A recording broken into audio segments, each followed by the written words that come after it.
Bonjour à tous, je me présente, je suis ravie d'abord de vous accueillir à cette session du World Forum 2020, Transition écologique, la communication se transforme. Je suis ravie de vous accueillir et donc je m'appelle Valérie Martin, je travaille à l'ADEME, l'Agence de la transition écologique. Je suis en charge du service mobilisation citoyenne et médias de l'agence et dans le cadre des actions de communication responsables, j'ai notamment coordonné et coécrit le guide de la communication responsable de l'ADEME qui est sorti en tout début d'année. Je souhaiterais aujourd'hui vous présenter nos différents intervenants. C'est clair que le sujet est un sujet d'importance. On voit que les citoyens ont une sensibilité écologique croissante, malgré le contexte sanitaire auquel nous devons faire face. Et il est important pour nous de savoir comment nous allons concilier à la fois des impératifs écologiques, des impératifs sociaux qui vont impliquer de consommer moins et mieux, et l'existence même de la communication et plus spécifiquement de la publicité. Ce sera un peu ça notre pitch de départ en tout cas. Donc je vais me permettre de vous présenter. Gildas Bonnel, bonjour. Vous êtes le président de CIDIES, vous êtes président de la RSE de l'AACC, administrateur de l'ARPP. Il y a tout un tas de sigles, mais il les expliquera tout à l'heure, j'en suis certaine. Et vous êtes également cofondateur du réseau d'agences européen Do Not Smile. J'adore ce nom et en tout cas vous faites un travail très intéressant dans ce cadre qui dépasse bien sûr nos frontières sur cette thématique. Rita Fad, bonjour. Vous êtes une professionnelle de la communication et du marketing depuis longtemps.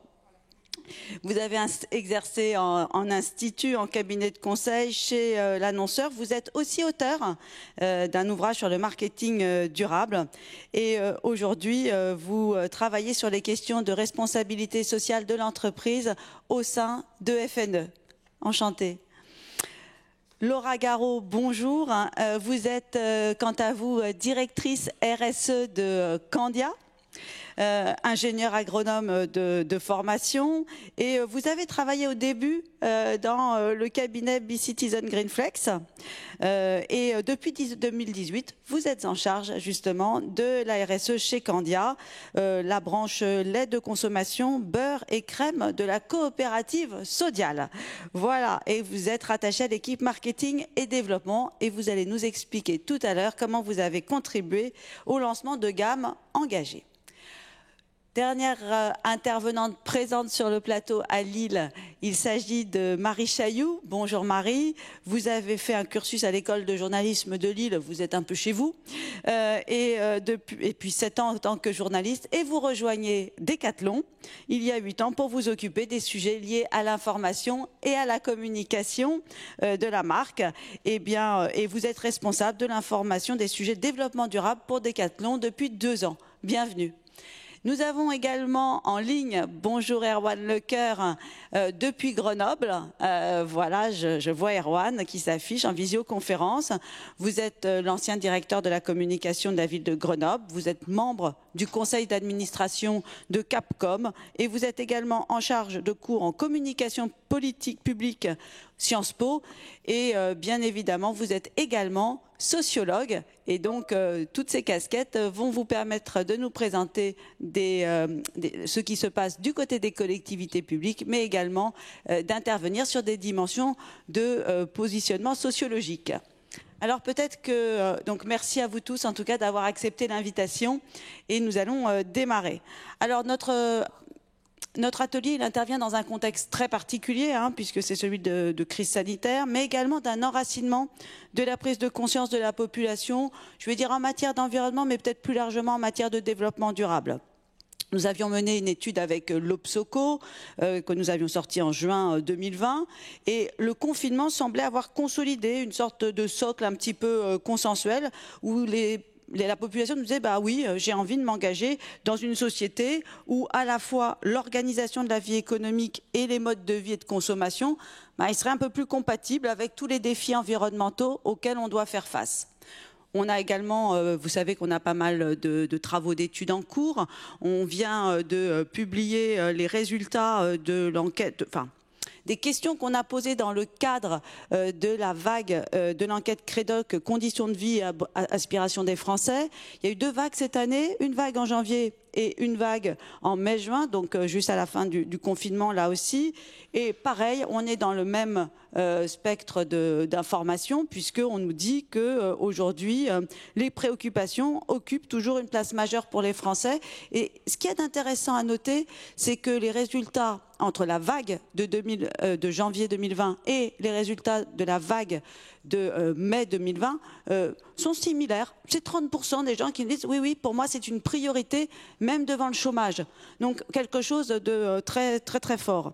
Et ils ont également, les Français nous déclarent que voilà, on a pas mal d'attentes sur le sujet, puisque on a engagé beaucoup de montants financiers pour pouvoir nous accompagner dans la relance.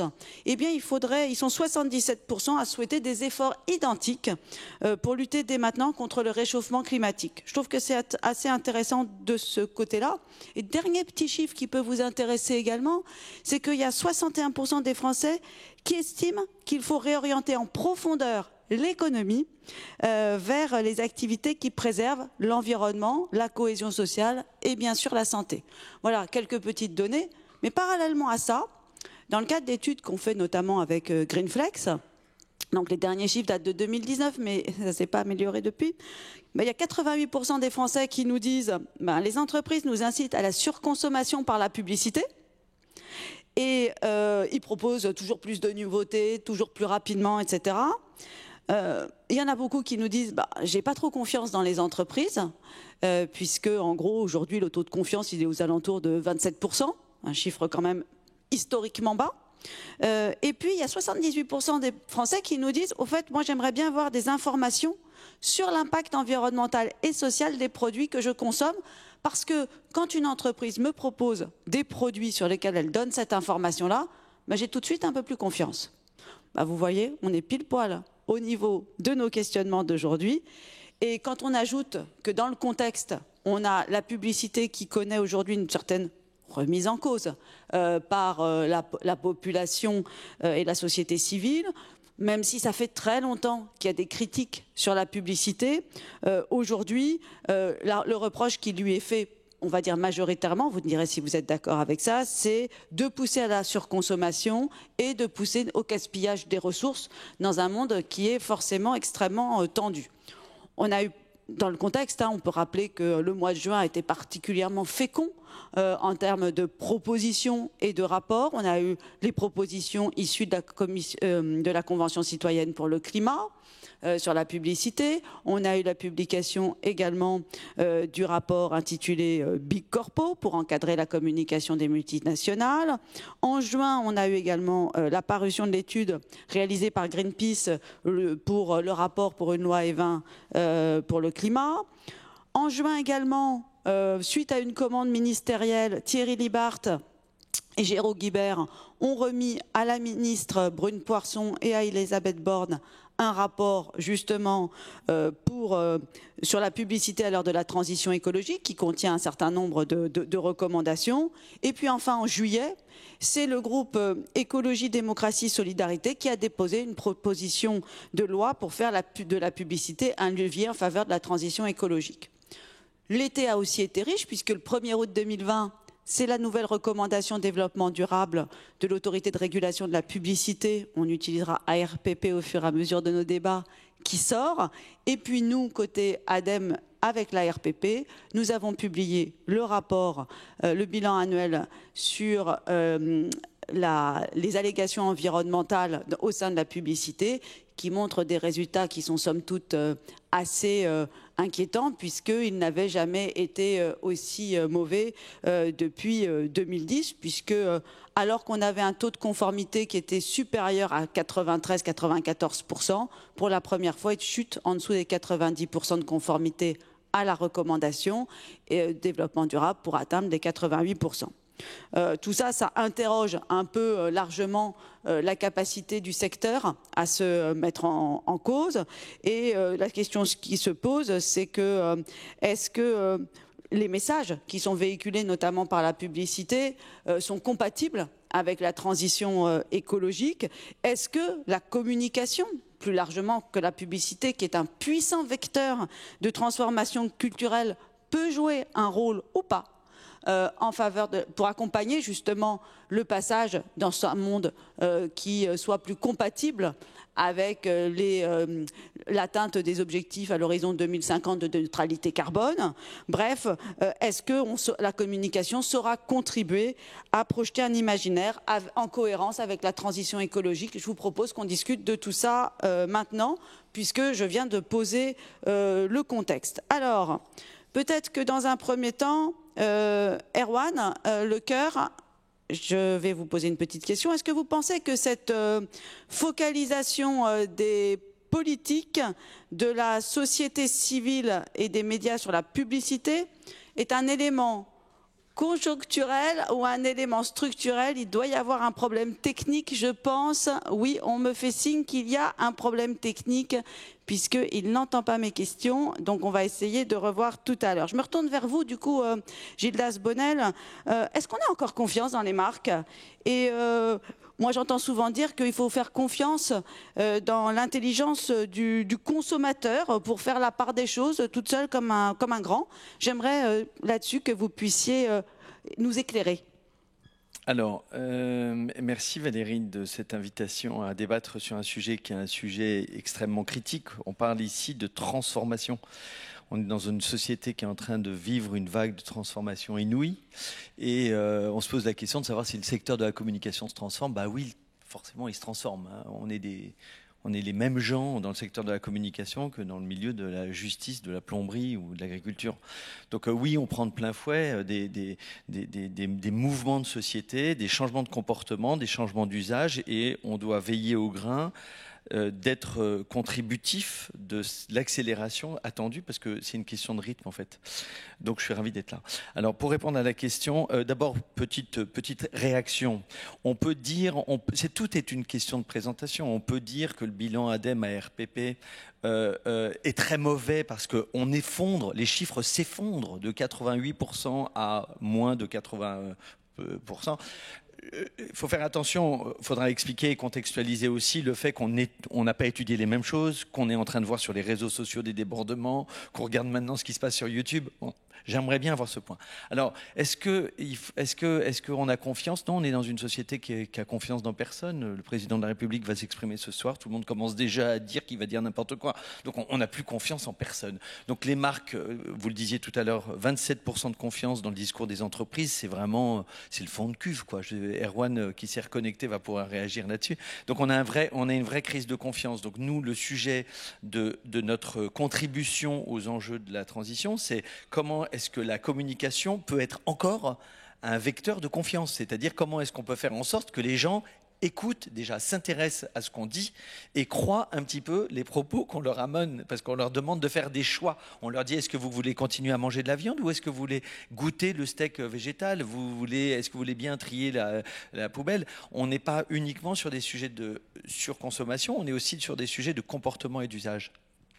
Merci beaucoup, mais dans ce cas-là, est-ce que ça veut dire que les acteurs de la publicité sont en train de changer et essayent ou de la communication, au-delà même de la seule publicité, est-ce qu'ils sont en train d'essayer de bouger, de s'organiser, de faire quelque chose, ou bien est-ce qu'ils ne restent pas oui, on joue pas au Scrabble. Ouais, on joue pas au Scrabble. Parce que j'ai dit. Non, mais bien sûr. Non, mais qui sont celles arrêtées. Le sujet est toujours très compliqué parce que il y a peu de connaissances économiques parmi nos concitoyens sur ce qu'est la communication. Donc il y a un grand irritant qui s'appelle la publicité, parce que la publicité, elle est connectée à des schémas d'un modèle ancien. Le récit publicitaire aujourd'hui, il fait plus marrer grand monde.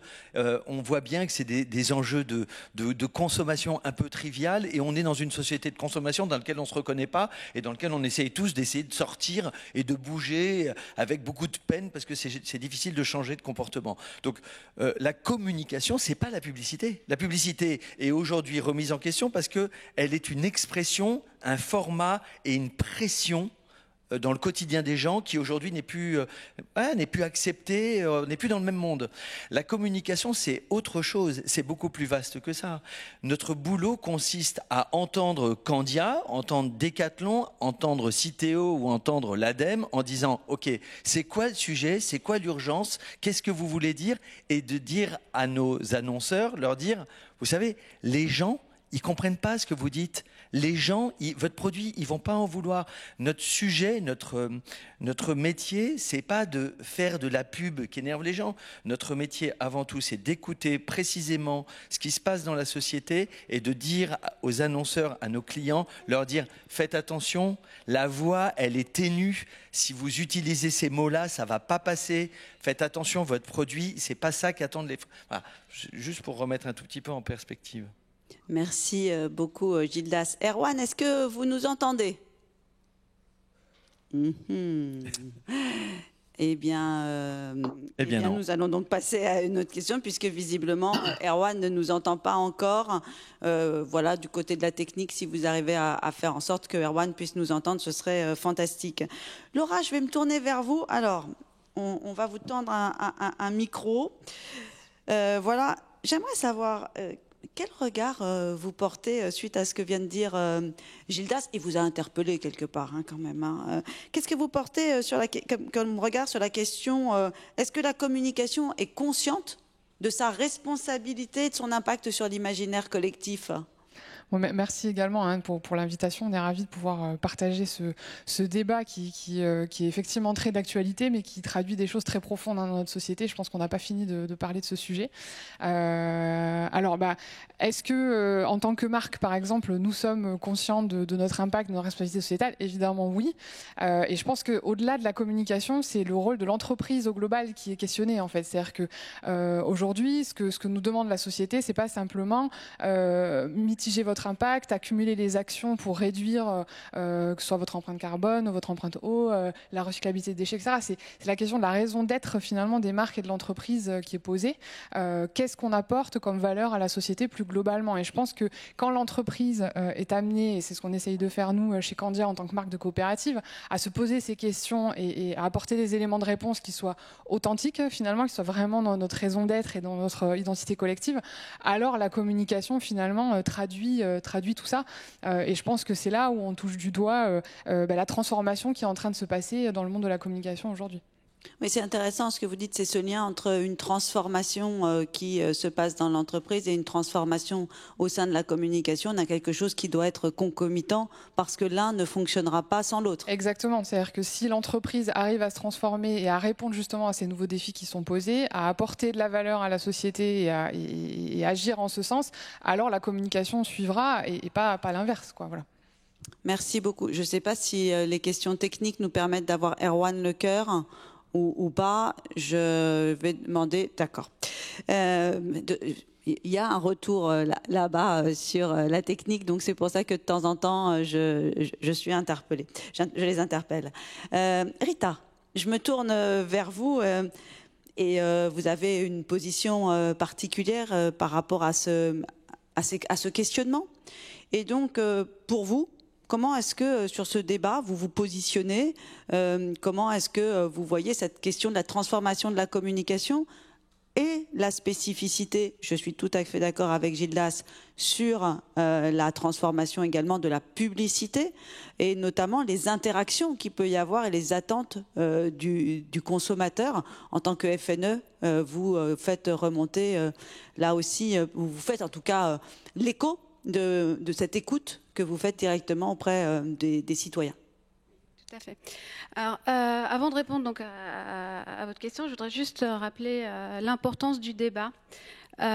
Aujourd'hui, la publicité est le symbole et le vecteur de développement d'un modèle économique qui est considéré comme insoutenable. Et là, je pense que tous autour de la table, on est d'accord sur ce constat. On ne peut pas continuer comme ça. Alors, comment on en est arrivé là ? La question effectivement de la publicité et le rôle du consommateur et des marques, quelle est la répartition en fait, l'impact de chacun sur cette question-là. Et pour bien faire comprendre en fait nous notre positionnement, je pense qu'il faut reprendre, décortiquer les choses étape par étape. Si la publicité a un caractère informationnel et concurrentiel, donc je compare un produit A par rapport à un produit B d'une autre marque, là on a une publicité qui est au service du consommateur. Le problème, c'est que progressivement, la publicité est devenue s'est mise au service de la marque. C'est qu'aujourd'hui, on le voit tous, il suffit juste qu'on allume la télévision pour voir qu'effectivement, vous l'avez dit, les marques travaillent notre imaginaire, elles influencent nos goûts, nos aspirations et elles créent de nouveaux besoins. Donc il y a un glissement qui est assez important, qui s'est opéré et ça, effectivement, ça se traduit par de la consommation supplémentaire. Mais ça ne s'arrête pas là. Il y a une troisième étape qui est celle, et Gildas en a parlé, c'est celle de la pression publicitaire permanente autour de nous. C'est vrai qu'on reçoit des quantités et des quantités de messages du matin jusqu'au soir. Et effectivement, de la fonction concurrentielle, on passe à une fonction coopérative où effectivement cette pression-là se traduit par un supplément, par un effet d'entraînement de la consommation. Et là, on dérape complètement sur la consommation de masse. Et aujourd'hui, c'est de ça qu'il est question. L'enjeu, il est là. Il est dans cette pression-là. C'est pas prendre marque par... Il y a un enjeu par marque, par message, ainsi de suite. Mais c'est la pression globale qui est en cause et on n'est plus dans, donc je l'ai dit tout à l'heure, c'est pas la communication, la publicité n'est plus au service du consommateur, mais de l'entreprise pour qu'elle incite à la vente et on sort du rôle économique et là ça devient une question effectivement politique et de société et il faut apporter une réponse.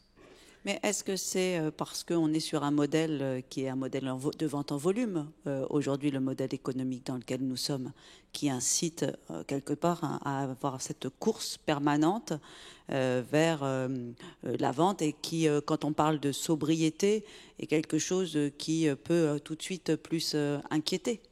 Alors, effectivement, il y a la question de la quantité, effectivement, qui se pose. D'autant plus, elle se pose d'autant plus que quand on regarde le gaspillage qu'il y a alimentaire au niveau des textiles, c'est des quantités énormes dans nos sociétés occidentales.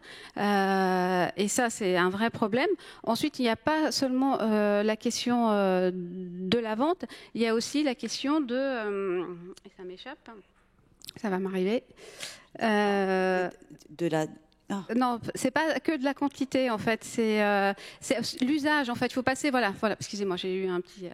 Il faut passer de la propriété à l'usage du bien et entrer dans des économies effectivement de fonctionnalité et des économies circulaires. Et effectivement là, il y a tout un modèle économique à remettre, à redéfinir et à reposer. Et les enjeux effectivement sont là. Il faut bien rappeler effectivement que la publicité est au service de la stratégie de l'entreprise et qu'effectivement, si l'entreprise ne se met pas, elle, en mouvement, la publicité, elle ne peut pas grand-chose.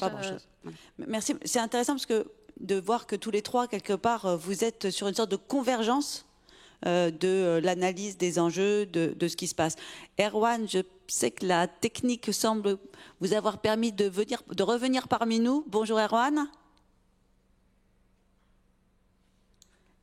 Moi, non, mais je me débrouillerai. Donc, Erwan, je suis ravie également. Je vais essayer de vous poser une question parce que je n'ai pas de retour son, donc je vais voir vos lèvres bouger. Vous me faites un petit signe quand c'est bon pour vous. Je ne sais pas si vous avez entendu un peu ce que disaient nos différents intervenants, mais quel regard vous portez sur cette critique qui est faite aujourd'hui par la société civile, par les médias, sur la publicité? Est-ce que vous pensez que c'est quelque chose de conjoncturel ou au contraire de structurel?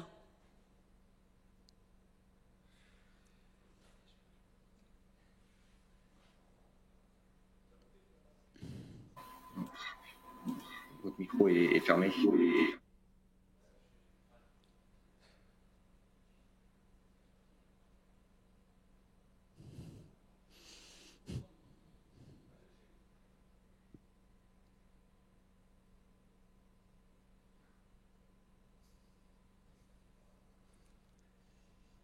En ligne, il l'entend?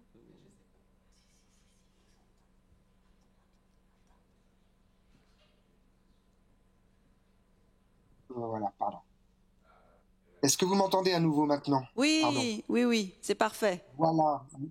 Très bien, donc il y a des micros qui ont du mal à se mettre. Je disais rapidement, oui, la publicité a toujours été un objet de critique. Donc c'est conjoncturel, c'est en ce moment, ce n'est pas structurel, ce n'est pas tout le temps, mais c'est cyclique. C'est-à-dire qu'il y a eu déjà, dans l'histoire de nos sociétés, des moments où la réclame, on l'appelait comme ça au départ, puis les événements évoluant, c'est devenu de la publicité. La réclame est devenue publicité. Elle a utilisé les aspects marketing que la psychologie sociale avait pu développer, notamment sur les questions notamment de propagande, de façon de travailler l'imaginaire, de travailler la façon dont on se représente le monde et aussi la façon dont on vit dans ce monde. On peut penser à tout un tas de marques qui ont utilisé des aspects sur, par exemple, le conformisme. La publicité fait beaucoup appel à la notion de conformisme. Elle fait également appel à la notion d'autorité. C'est-à-dire qu'il y a des autorités, il y a des influences plus importantes que d'autres. C'est pour cela qu'on met plutôt des hommes et des femmes plutôt beaux, parce qu'ils ont une autorité par leur posture, par leur façon d'être dans la publicité. Aujourd'hui, évidemment, il y a une critique forte de la part de la société civile, vous l'avez dit, mais aussi de la part de groupes organisés. Et c'est ça qui est un petit peu nouveau. C'est-à-dire que ce n'est plus seulement une question d'intellectuels, c'est aussi une question de plus en plus sociétale, parce qu'il y a d'abord un creusement des inégalités, ça c'est un phénomène socio-économique, et des inégalités mettent à jour une publicité qui est censée faire consommer un certain type de produit, un certain type de bien. Ça vient d'être dit, la publicité s'est mise plutôt au service des marques qu'au service des consommateurs. Elle est de moins en moins une information et de plus en plus une façon d'alimenter un système qui s'auto-régule.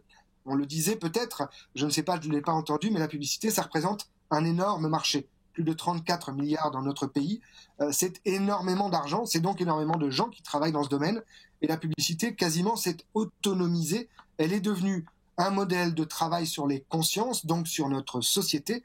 Il suffit de le voir pendant, par exemple, la Covid-19, la publicité a dû très rapidement infléchir ses messages, parce qu'elle sentait qu'elle n'était plus du tout en phase, voire qu'elle était, j'allais dire quasiment, à l'encontre de ce que la société attendait, c'est-à-dire un moment de pause, et la publicité ne peut pas je dirais, supporter la pause. Elle doit sans arrêt alimenter une machine qui est elle-même, puisqu'elle est un système qui s'auto-régule, qui, d'une certaine façon, s'auto-alimente en permanence. La publicité amène au besoin de publicité. Et donc là, on a un problème social que vous aurez noté. Là, pour le coup, je joue mon rôle de sociologue. C'est comment est-ce que éventuellement on pourrait se passer de publicité, ou bien est-ce que, et c'est le grand débat actuel, est-ce que la publicité peut nous aider à passer vers une autre forme de société?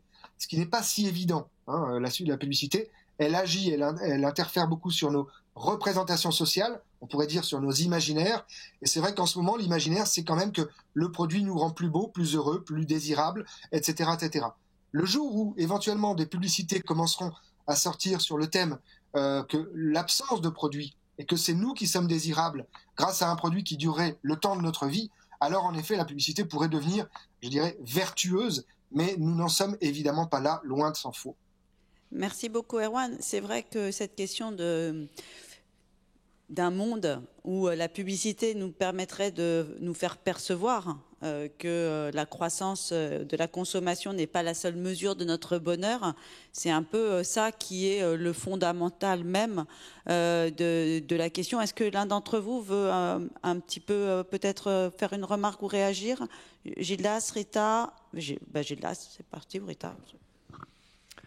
Encore une fois, je suis complètement d'accord avec ce que dit Erwan.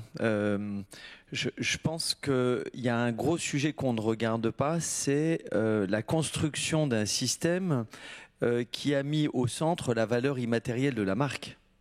C'est-à-dire que dans un compte d'exploitation, une marque, ça vaut de l'argent. Donc c'est aussi important de le voir. Or, aujourd'hui, dans ce que je vois moi et ce que j'essaie d'accompagner dans mon quotidien professionnel, c'est plutôt des entreprises qui commencent à dire, je ne peux pas les citer ici, mais des dirigeants qui commencent à dire ma marque ne ressemble plus à mon entreprise. Et en fait, on est en train de se désynchroniser. C'est-à-dire que j'ai l'impression qu'on a travaillé à faire des monstres, parce que ce sont des monstres, hein, il y a des marques magnifiques, mais ça vaut beaucoup d'argent, c'est entretenu à grands frais, on mesure en permanence la mémorisation, savoir si c'est top of mind, comme on dit, et si le citoyen consommateur n'oublie jamais. Donc c'est ce que raconte Erwan, mais je sens aussi dans la transformation que ce dont parlait Laura tout à l'heure, c'est-à-dire tout le travail sur l'utilité, finalement, à quoi on sert, cette fameuse raison d'être qui devient un peu un mot valise, mais qui quand même nous permet de bien structurer un débat interne dans les boîtes, c'est de se dire, mais en fait, est-ce que la marque n'est pas en train d'empêcher de faire émerger une nouvelle réalité de à quoi on sert, qu'est-ce qu'on porte, qu'est-ce qui sera attractif pour les talents qui vont nous rejoindre? C'est un beau sujet, je trouve. Ben, ça tombe bien, on aurait dit qu'on avait préparé la transition ensemble, à moins que Rita, vous vouliez compléter. Pardon. Oui, je voudrais rebondir sur deux choses qu'a dit Erwan qui sont très intéressantes et qui sont effectivement le nœud du problème. À mon sens, c'est effectivement aujourd'hui la publicité.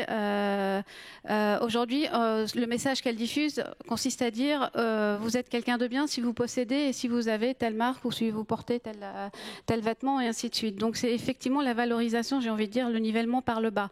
Alors que demain, il faut effectivement plus valoriser la personne, ses compétences et travailler effectivement, aller plus vers une économie de la connaissance pour sortir du matériel et effectivement la personne se valorise en tant que telle et pas parce qu'elle possède quelque chose. Et là c'est vraiment un problème de société et la publicité au jour d'aujourd'hui elle n'a pas de réponse vis-à-vis de cette question qui est fondamentale.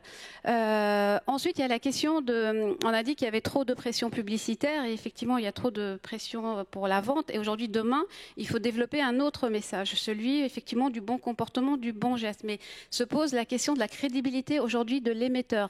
Est-ce que l'entreprise qui a quand même pour objectif de vendre des produits, de dégager des marges, des profits, de distribuer des dividendes, est légitime pour porter ce message? Je pose la question. Effectivement, on a parlé de confiance. On a dit que la confiance était un vrai problème dans nos sociétés, mais pas toutes les structures. On constate que, par exemple, les collectivités territoriales, parce qu'elles sont en proximité avec le consommateur,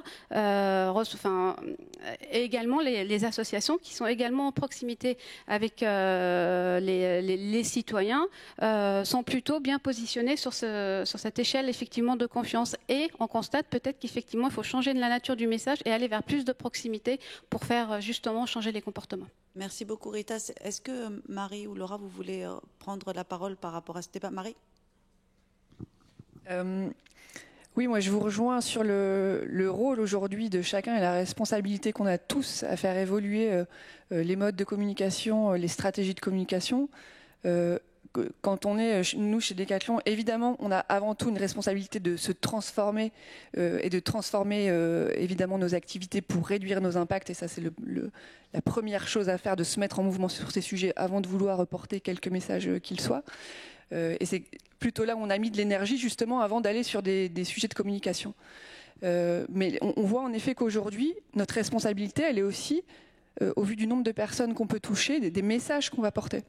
Et en effet, donner l'opportunité d'aller vers des nouveaux usages de modes de consommation, valoriser aussi des actions qui peuvent être autour de l'occasion, de la location, et valoriser les comportements des clients sur ce type de mode de consommation, c'est aussi les encourager. Donc je vous rejoins sur ce qui a été dit. Merci Marie. Oui, je trouve que c'est un débat très intéressant et j'écoute aussi les termes que vous employez. On voit bien que tous autour de la table, qu'elle soit virtuelle ou physique, on oscille entre citoyens, consommateurs. On n'a pas encore utilisé le terme de consommateur, mais on n'en est pas très très loin. Et des lecteurs, de toute façon, à un moment ou à un autre. Et c'est vrai que c'est là aussi où est-ce que dans la société civile, c'est une société faite uniquement de consommateurs ou pas? Est-ce que c'était pas ça un petit peu qui préexistait à un moment, ou en tout cas qui supplantait l'ensemble, alors qu'aujourd'hui, on a envie de revenir vers le citoyen et vers sa place. Et d'ailleurs, dans la Convention citoyenne pour le climat, c'est ça aussi, quelque part, qui nous est dit. Je sais pas, Erwan, peut-être là-dessus, une petite réaction? Oui, on a une grande explication sociologique là-dessus, à la fin du 19e, début du 20e, sur le passage de la société à la communauté, ou plus exactement l'inverse, comment les communautés sont devenues une société. Et vous avez raison, nous sommes devenus des consommateurs, et d'une certaine façon, ce que je disais tout à l'heure, c'est que nous existons à travers ce que nous achetons, beaucoup, et peut-être plus qu'à travers ce que parfois nous produisons. Pour rappel, nous avons tous été presque des agriculteurs pendant des siècles. Et donc nous produisions une grande partie de ce que nous consommions. Et puis nous sommes devenus des consommateurs avec la société industrielle, qui n'est pas si ancienne finalement. En 1850 à peu près, ça nous fait finalement quasiment que ça fait moins de 2 siècles. Donc nous avons évolué, nos sociétés ont évolué. 2 éléments là-dessus, c'est il faut quand même bien comprendre qu'une société, c'est un certain nombre de rapports de force.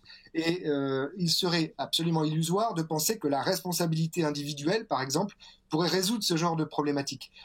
Évidemment non. Les paradoxes, qui sont les paradoxes humains, font que nous sommes et des consommateurs, et des citoyens, et des parents d'élèves, et des enfants, et des fils et des filles d'eux, etc. Nous avons tous ces paradoxes, et de temps en temps, nous avons ce que nous appelons des dissonances cognitives. Nous voudrions bien vivre comme ça, mais nous n'y arrivons pas. Pour l'écologie, par exemple, c'est absolument visible, énorme, je dirais. La publicité, elle arrive là-dedans en créant la nécessité d'une organisation collective face à ce que l'on pourrait appeler le pack d'actionnariat que constitue ce que Gilda a appelé la marque. La marque, elle vaut énormément aujourd'hui. Elle est défendue par les publicités. La publicité est au service des marques. Et donc, il faudrait peut-être commencer à passer de la responsabilité individuelle, qui n'est pas possible dans une société. Les individus ne peuvent pas se battre face à la publicité. Ça n'existe pas, parce qu'ils sont mitraillés par des messages tous les jours et que ça leur donne de la reconnaissance sociale, ce que j'appellerais de l'attribut, au deux sens du terme. Un attribut, parce que ça leur donne quelque chose, et ça leur donne une tribu, c'est-à-dire une appartenance. Et donc, face à cela, l'individu est évidemment désarmé. Il faudrait donc envisager des formes collectives face au pack actionnarial qui guide la publicité, des forces collectives, c'est-à-dire des groupes d'individus qui ne soient pas seulement des citoyens et pas seulement des consommateurs. Il faudrait créer quelque chose entre les deux qu'on pourrait appeler des individus, des personnes, qui se mettent en collectif pour réguler collectivement ce qu'est la publicité dans notre société, comme à une époque, on a régulé ce qu'a été la religion ou la politique ou tout un tas d'effets sociaux comme cela. La publicité, à mon avis, est de ce niveau-là. Elle a une idéologie, elle a une vision du monde, elle diffuse un imaginaire, et donc il faut la prendre sérieusement en compte, mais collectivement, bien entendu. Merci beaucoup, Erwan. Je voudrais juste vous faire part du commentaire, parce qu'il y a une modération de la prise de parole de ceux qui nous suivent. En direct, Pascal Duhamel nous dit « La publicité est un outil au service d'une organisation, d'un modèle. Elle est donc liée à une raison d'être. » C'est ce que vous disiez, Gildas, tout à l'heure. « Le changement viendra aussi du système et notamment de la valorisation des entreprises via des impacts créés extra-financiers et plus uniquement économiques. » Je trouve que cette remarque vient compléter également notre débat. Alors, merci beaucoup à tous les 5. J'aimerais qu'on passe peut-être à la deuxième partie de notre débat. On a déjà des premières pistes de réflexion, d'action, et on l'a soulevé quand même. L'information du consommateur, elle est au cœur des enjeux. Le changement de paradigme qu'on a évoqué au fur et à mesure implique de réguler, d'améliorer, de toute façon, quoi qu'il en soit, l'information du consommateur en imposant, par exemple, un affichage bien visible, mais aussi clair, compréhensible, qui puisse orienter les choix des consommateurs et les faire se retrouver dans cette multitude d'offres qu'il a à sa disposition, au milieu d'une multitude ou d'une jungle de logos parmi lesquels il se retrouve, somme toute, assez difficilement.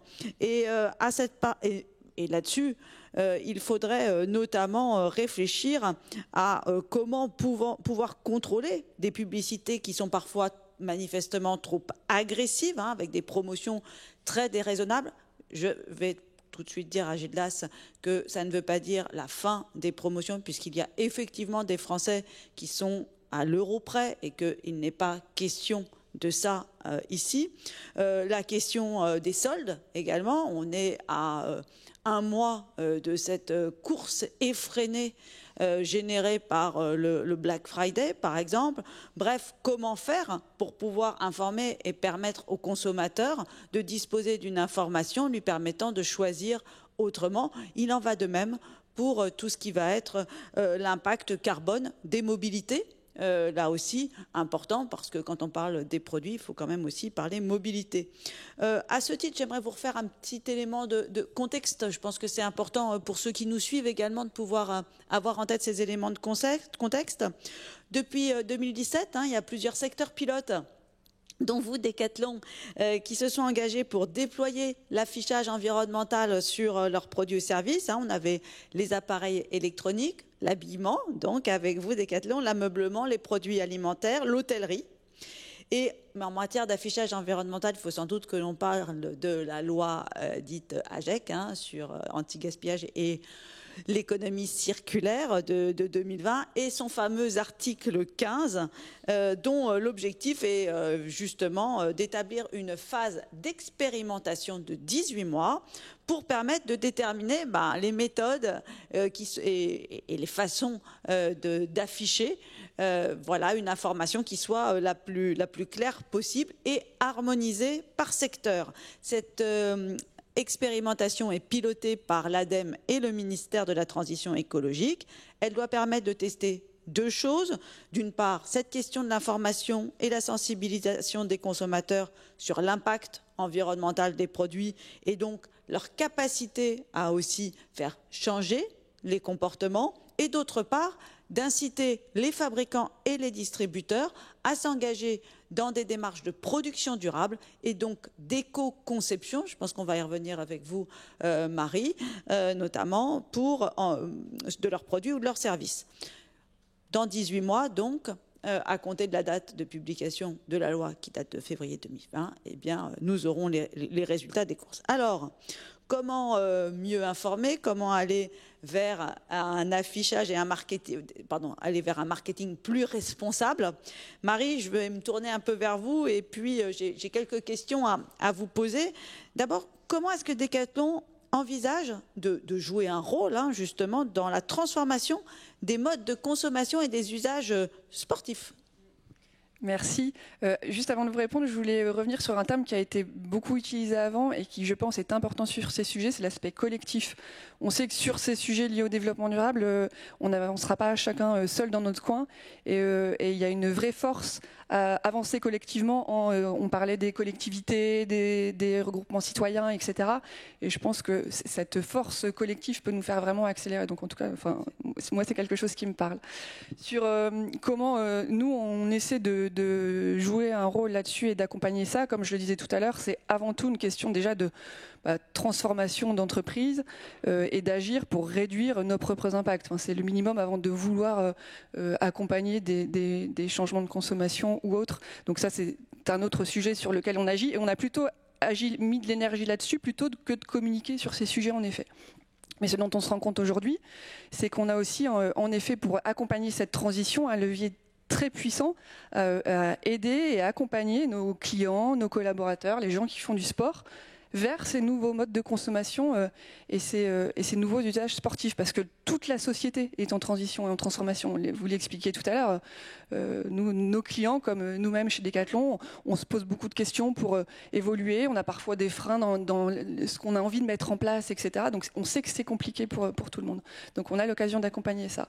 Et du coup, on se dit qu'en effet, la communication peut être un levier à utiliser pour pouvoir permettre cet accompagnement de nos clients, de nos collaborateurs et des différentes personnes qu'on touche.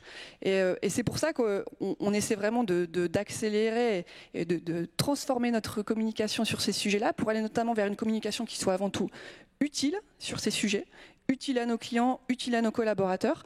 Utile, ça veut dire quoi ? Ça veut dire qui soit précise, qui donne l'opportunité d'aller vers des nouveaux modes de consommation, l'occasion, la réparation, la location. Enfin, il y a des choses qu'on fait depuis très longtemps, puis il y a des choses plus nouvelles qu'on développe. Et moi, je suis convaincue que pour être utile, il faut qu'on mette au cœur des stratégies de com l'information. Parce qu'en effet, sur ces sujets, il ne s'agit pas d'être dans l'approximation. On veut être responsable. Alors, c'est des sujets complexes, donc ce n'est pas toujours simple. Mais on veut être responsable sur ces sujets. Et je pense que remettre l'information au cœur des stratégies de communication, c'est la première chose à faire si on veut être utile et sincère avec nos clients et nos collaborateurs. Merci beaucoup Marie, parce que je me demandais quand est-ce que vous prononceriez le terme de sincère, et je trouve que le fait d'avoir dit utile, sincère, on est bien dans la définition même d'une communication plus responsable, et je trouve que c'est particulièrement intéressant la façon dont vous l'avez présenté. Est-ce que vous pourriez nous en dire un petit peu plus sur votre politique en matière d'affichage environnemental? Comment vous vous êtes impliqué, comment vous vous impliquez encore dans les expérimentations? Et puis, quelle est votre méthodologie? Quels sont les outils auxquels vous avez recours? Alors en effet, depuis plusieurs années déjà, on travaille sur l'affichage environnemental parce que c'est un vrai travail de fond mené avec le ministère, l'ADEME, pour évaluer l'impact de nos produits. Et l'objectif de départ, c'était donner une visibilité simple pour nos clients sur l'impact environnemental des produits.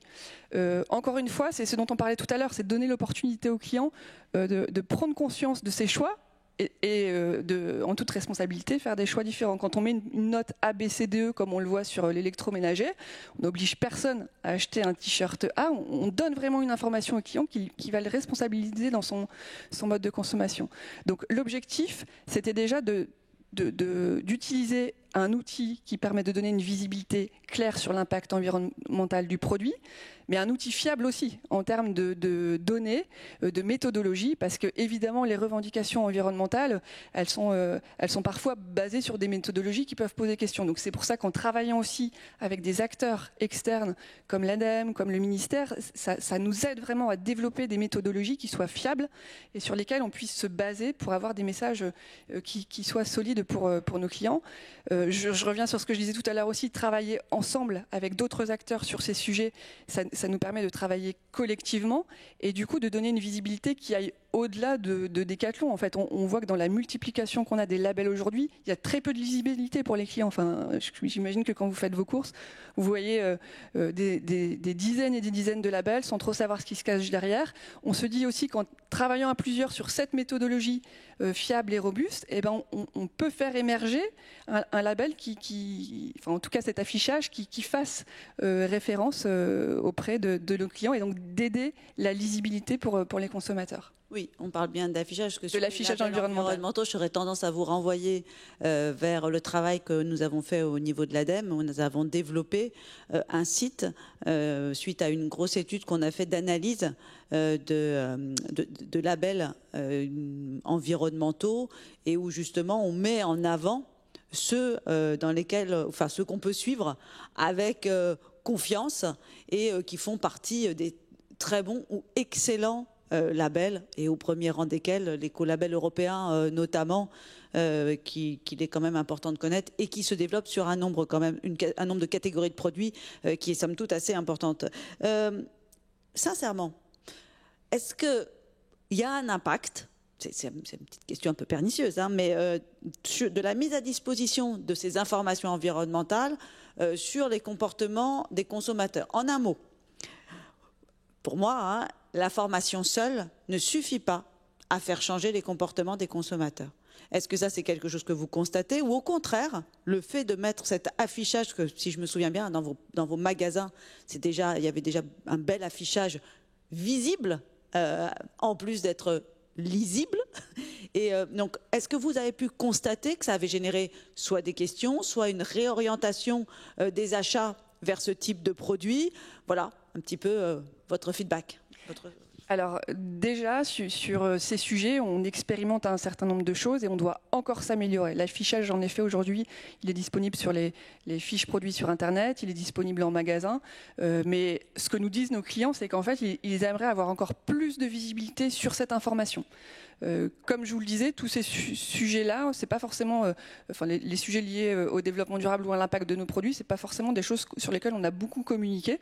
Et ce que disent nos clients, c'est de nous dire vraiment, nous, on veut savoir mieux l'impact de ces produits, ce que vous faites, et même si c'est pas parfait sur tout, parce qu'on est bien dans cette notion d'évolution, même si on n'est pas parfait sur tout, on veut savoir ce que vous faites et là où il y a de l'effort sur les produits. Donc je pense que nous, on a un effort à rendre encore plus visibles ces informations. Et surtout, ce que nous demandent aussi nos clients quand on les écoute, c'est de les aider à agir et à engager une première action, en les aidant très simplement à faire des choses pour s'engager sur ces sujets, leur donner l'opportunité, en effet, de peut-être découvrir la location d'un produit, de peut-être ramener un produit qu'on va pouvoir revendre en occasion ou en seconde vie. C'est leur donner l'opportunité d'agir, de faire une action simple, mais qui va les mettre en mouvement et en action sur ces différents sujets. Merci Marie. Laura, je me tourne vers vous. Parce que chez Candia, il y a aussi une stratégie spécifique. Et quand on a préparé cette table ronde, vous me disiez que les équipes RSE et marketing travaillaient main dans la main depuis 3 ans et que les choses avaient bougé sous l'impulsion du nouveau directeur général. Mais est-ce que vous pouvez nous raconter un peu la façon comment on travaille concrètement ensemble chez vous entre tous ces métiers et qu'on devient une entreprise où la transversalité signifie plus de choses? Oui, avec plaisir pour témoigner de ça. C'est pour montrer, on parlait tout à l'heure de transformation d'entreprise, ça passe par les organisations aussi. C'est-à-dire à l'intérieur vraiment même du moteur, comment est-ce que tout ça, ça se met en mouvement. Et en fait, je pense que notre exemple, alors même s'il est loin d'être parfait, mais donne des pistes intéressantes. C'est-à-dire que jusqu'à présent, ça faisait des années qu'on travaillait sur la RSE, la responsabilité sociétale de l'entreprise, comprendre nos impacts, essayer de les mitiger, etc. Et effectivement, il y a 3 ans, avec l'arrivée du nouveau directeur général, il a dit bon, c'est très bien tout ça, il faut continuer, mais c'est pas suffisant en fait. Il faut que ça rentre dans la stratégie même de l'entreprise. Et donc, sa décision, en fait, sa vision, c'est de dire, il faut pas qu'il y ait une stratégie marketing, une stratégie de com, une stratégie d'innovation, une stratégie RSE. Il faut que tout ça, ce soit une seule et même stratégie. Et par rapport au point qui est de dire, est-ce que la marque, elle s'éloigne finalement de ce qu'est l'entreprise et de l'image qu'on s'en fait. Enfin, nous, ce qu'on essaye de faire, alors ça va un peu à contre-courant de ce que vous dites, mais c'est on essaye justement que ce soit tout ça aligné, quoi, et que même en termes de fierté interne, parce que les collaborateurs, quand on travaille pour une entreprise, quand on voit ce que dit l'entreprise à la télé et qu'en interne, on le retrouve pas, c'est qu'il y a un problème, quoi. Donc en fait, nous, c'est tout ça, c'est sur ça qu'on a essayé de travailler. Et ça passait notamment, si on parle très organisationnel, par rattacher la RSE au marketing, justement, pour qu'il y ait une influence mutuelle. Les marketeurs s'appuyer sur l'expertise des gens du développement durable, essayer d'intégrer le temps long aussi, parce qu'on sait que quand on parle de communication, quand on parle de publicité aussi, c'est des cycles très courts, hein, tous les 6 mois, il faut quelque chose de nouveau à raconter pour essayer d'exister. Non, le développement durable, et nous, on est bien placés pour le savoir, on travaille avec la filière laitière. On est une coopérative agricole. En moins de 3 ans, c'est compliqué de faire changer les choses au niveau d'une exploitation agricole. L'agriculteur, il faut qu'il investisse. On parle de bien-être animal, etc. Ça se fait pas comme ça. Voilà. Donc il faut arriver à raccrocher les wagons là-dessus. Et inversement, les experts de la RSE se mettre un peu à la place du consommateur. Sortir de notre posture d'expert, où parfois on peut se perdre dans des débats de chiffres, etc., qui finalement sont déconnectés de la réalité des gens dans les rayons. Et je pense que quand on parle d'affichage environnemental, c'est aussi ça la question qui se pose. Il y a le débat d'experts qui est de dire quelle est la bonne méthode, est-ce que c'est l'indice cycle de vie, est-ce que c'est... Voilà, mais il y a aussi la question de mais qu'est-ce qui intéresse vraiment le consommateur et c'est en raccrochant les deux, finalement, qu'on voit cette transformation. Voilà, c'est ça. Mais dans la communication plus responsable, cette question, ce positionnement de l'écoute, il est déterminant. À un moment ou à un autre, on a un peu perdu le sens de l'écoute de l'ensemble des parties prenantes. Et c'est pour ça que nous, on a commencé par se dire, on va travailler déjà en interne. On va se dire, tiens, quel est notre récit collectif là ? On parlait justement de quelle est notre histoire, qu'est-ce qu'on veut raconter. Et en fait, on a fait un travail déjà avec nos salariés, avec nos éleveurs, en fait, de se dire... qui on est, quelle est notre histoire. On est une marque de coopérative. Qu'est-ce que ça veut dire ? Parce que les gens ne le savent pas en fait. Candia, on appartient à une coopérative. On parlait de modèle économique tout à l'heure, de dire une entreprise qui est là pour faire du profit, etc. Je pense que c'est plus compliqué que ça en fait. Nous, en tant que coopérative, notre mission c'est quoi ? C'est de valoriser au mieux le lait des producteurs. Donc ça veut dire que toute la valeur qu'on va créer, en vendant nos produits, en faisant grandir nos marques, elle revient in fine aux producteurs à travers des versements de l'argent pour les aider à vivre. Et on a cette vision long terme. C'est-à-dire que nous, nos actionnaires, nos patrons, le conseil d'administration, c'est des éleveurs. Et leur objectif, c'est quoi ? C'est je veux transmettre mon exploitation demain aux générations futures, etc. Donc notre modèle économique, il fait sens. On a cette mission-là qui est en nous et il faut qu'on arrive à mettre des mots dessus, à l'expliquer à travers de la communication, c'est notre objectif. Et là, c'est le travail qu'on a voulu faire pour la nouvelle campagne de publicité qu'on a en ce moment, expliquer qui on est, voilà, avec des mots qui nous parlent à nous et qu'on espère parlent au consommateur. Alors, j'espère qu'on va pouvoir voir cette nouvelle campagne. Dans la technique, vous me faites signe quand c'est bon. Eh bien, je vois un petit signe de tête. C'est parti pour regarder ce film que vous avez senties. Quand vous choisissez Candia pour votre famille, vous accompagnez des fermes familiales qui font vivre nos campagnes. Vous partagez des valeurs communes, comme le partage équitable des bénéfices. Vous soutenez une coopérative solidaire, où chaque voix compte, qui collecte le lait dans toutes les régions de France.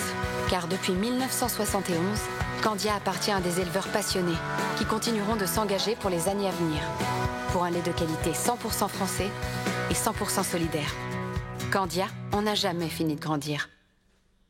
Merci. Oui, c'est une publicité qui change un peu. Alors, on commence à voir émerger ce type de publicité de la part de différentes marques. J'allais tenter de dire, pour mieux connaître la marque, c'est pour mieux faire sens, c'est pour promouvoir votre récit collectif. Et si oui, comment est-ce que ça s'est construit? Quel a été le rôle en interne, mais aussi quel était le rôle de votre agence? Parce que je pense que c'est aussi intéressant. On parle souvent d'impression qu'on a deux mondes séparés, les agences, les annonceurs. Enfin, normalement, pour faire pas mal de publicité, on travaille ensemble. Ah oui, les agences ont un rôle essentiel là-dedans, puisqu'en fait, nous, effectivement, on va écrire un brief, on va dire, ben voilà ce qu'on aimerait raconter. On a mis dans le brief notre récit collectif, en disant, ben voilà, ça, c'est les mots qui nous parlent. Et ça a été essentiel dans le choix de l'agence, parce que ensuite, les différentes agences font des propositions, en disant, ben voilà ce qu'on vous propose de comment mettre en musique, en fait, ces mots.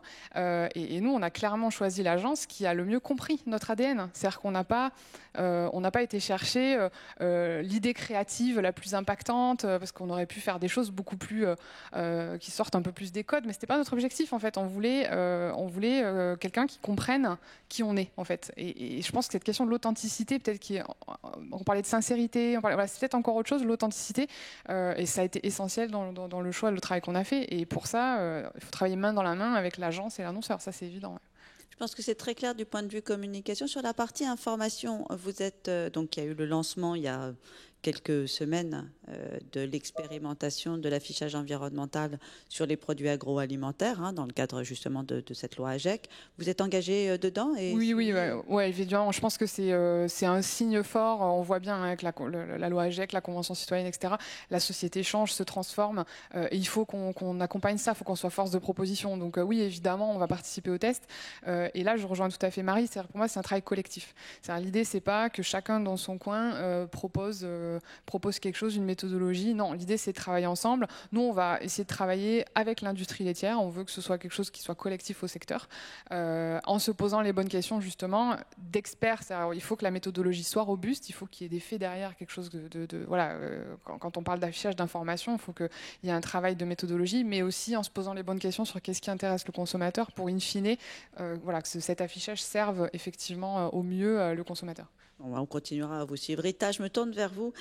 Quelles sont vos attentes côté FNE en matière d'affichage environnemental, en matière d'information du consommateur? Comment est-ce que, quelque part, vous réagissez par rapport à ce que viennent de nous parler Laura et Marie? C'est un mouvement très positif. Alors, pour revenir, donc après je reviendrai commenter ce qui vient d'être dit. Pour revenir à l'affichage environnemental, il faut savoir que c'est un sujet au long cours qui a émergé au Grenelle de l'environnement. À l'époque, ça devait être obligatoire et progressivement, on est allé vers une démarche volontaire et des expérimentations, donc plusieurs expérimentations. Et effectivement, FNE, France Nature Environnement, reste sur la position d'un affichage environnemental qui soit obligatoire. Alors, bien évidemment, bien qu'imparfaites, ces expérimentations, elles vont quand même dans le bon sens. Et ça se voit au travers des deux témoignages là qui viennent de nous être présentés. Effectivement, pour nous, cet affichage, il vise à informer le consommateur, mais pas seulement, c'est à mettre en mouvement l'entreprise pour qu'elle puisse effectivement, en amont, éco-concevoir ses produits et que des entreprises qui soient leaders et qui initient la démarche soient suivies par d'autres et qu'il y a un effet d'entraînement. C'est ça le facteur effectivement positif de la démarche. Après, au niveau consommateur, est-ce que informer le consommateur suffit à modifier son comportement? Je pense que non. Je pense que l'affichage environnemental, c'est une bonne base et que derrière, il y a un travail, et on a employé le terme récit, mais c'est un récit sociétal, c'est un récit, c'est une bataille culturelle qu'il faut mener. Et ça, effectivement, on a besoin de tout le monde. On a besoin des entreprises, on a besoin des associations, comme l'a dit Arwan, une démarche collective. Et là, c'est un sujet de sensibilisation, de mobilisation et d'engagement. Et j'ai envie de dire que 70% du travail est là aujourd'hui. Parce qu'effectivement, éco-concevoir, c'est bien, mais si que derrière le consommateur, il gaspille, il achète même des produits éco-conçus et qu'il gaspille derrière, ça ne sert strictement à rien en fait. Oui, Marie. Je voulais juste compléter sur l'engagement, parce que je rejoins tout à fait là-dessus. Et en effet, on a un certain nombre d'informations à donner au consommateur pour lui faire prendre conscience de l'impact de ses choix. Mais je vous rejoins sur le fait que ce n'est pas suffisant. C'est un outil parmi d'autres. Et en tout cas, nous, quand on est dans les magasins, qu'on écoute nos clients, etc., ce qu'ils nous demandent, c'est ça, c'est de les aider à passer à l'action. Donc nous, par exemple, on a un levier fort qui est le sport.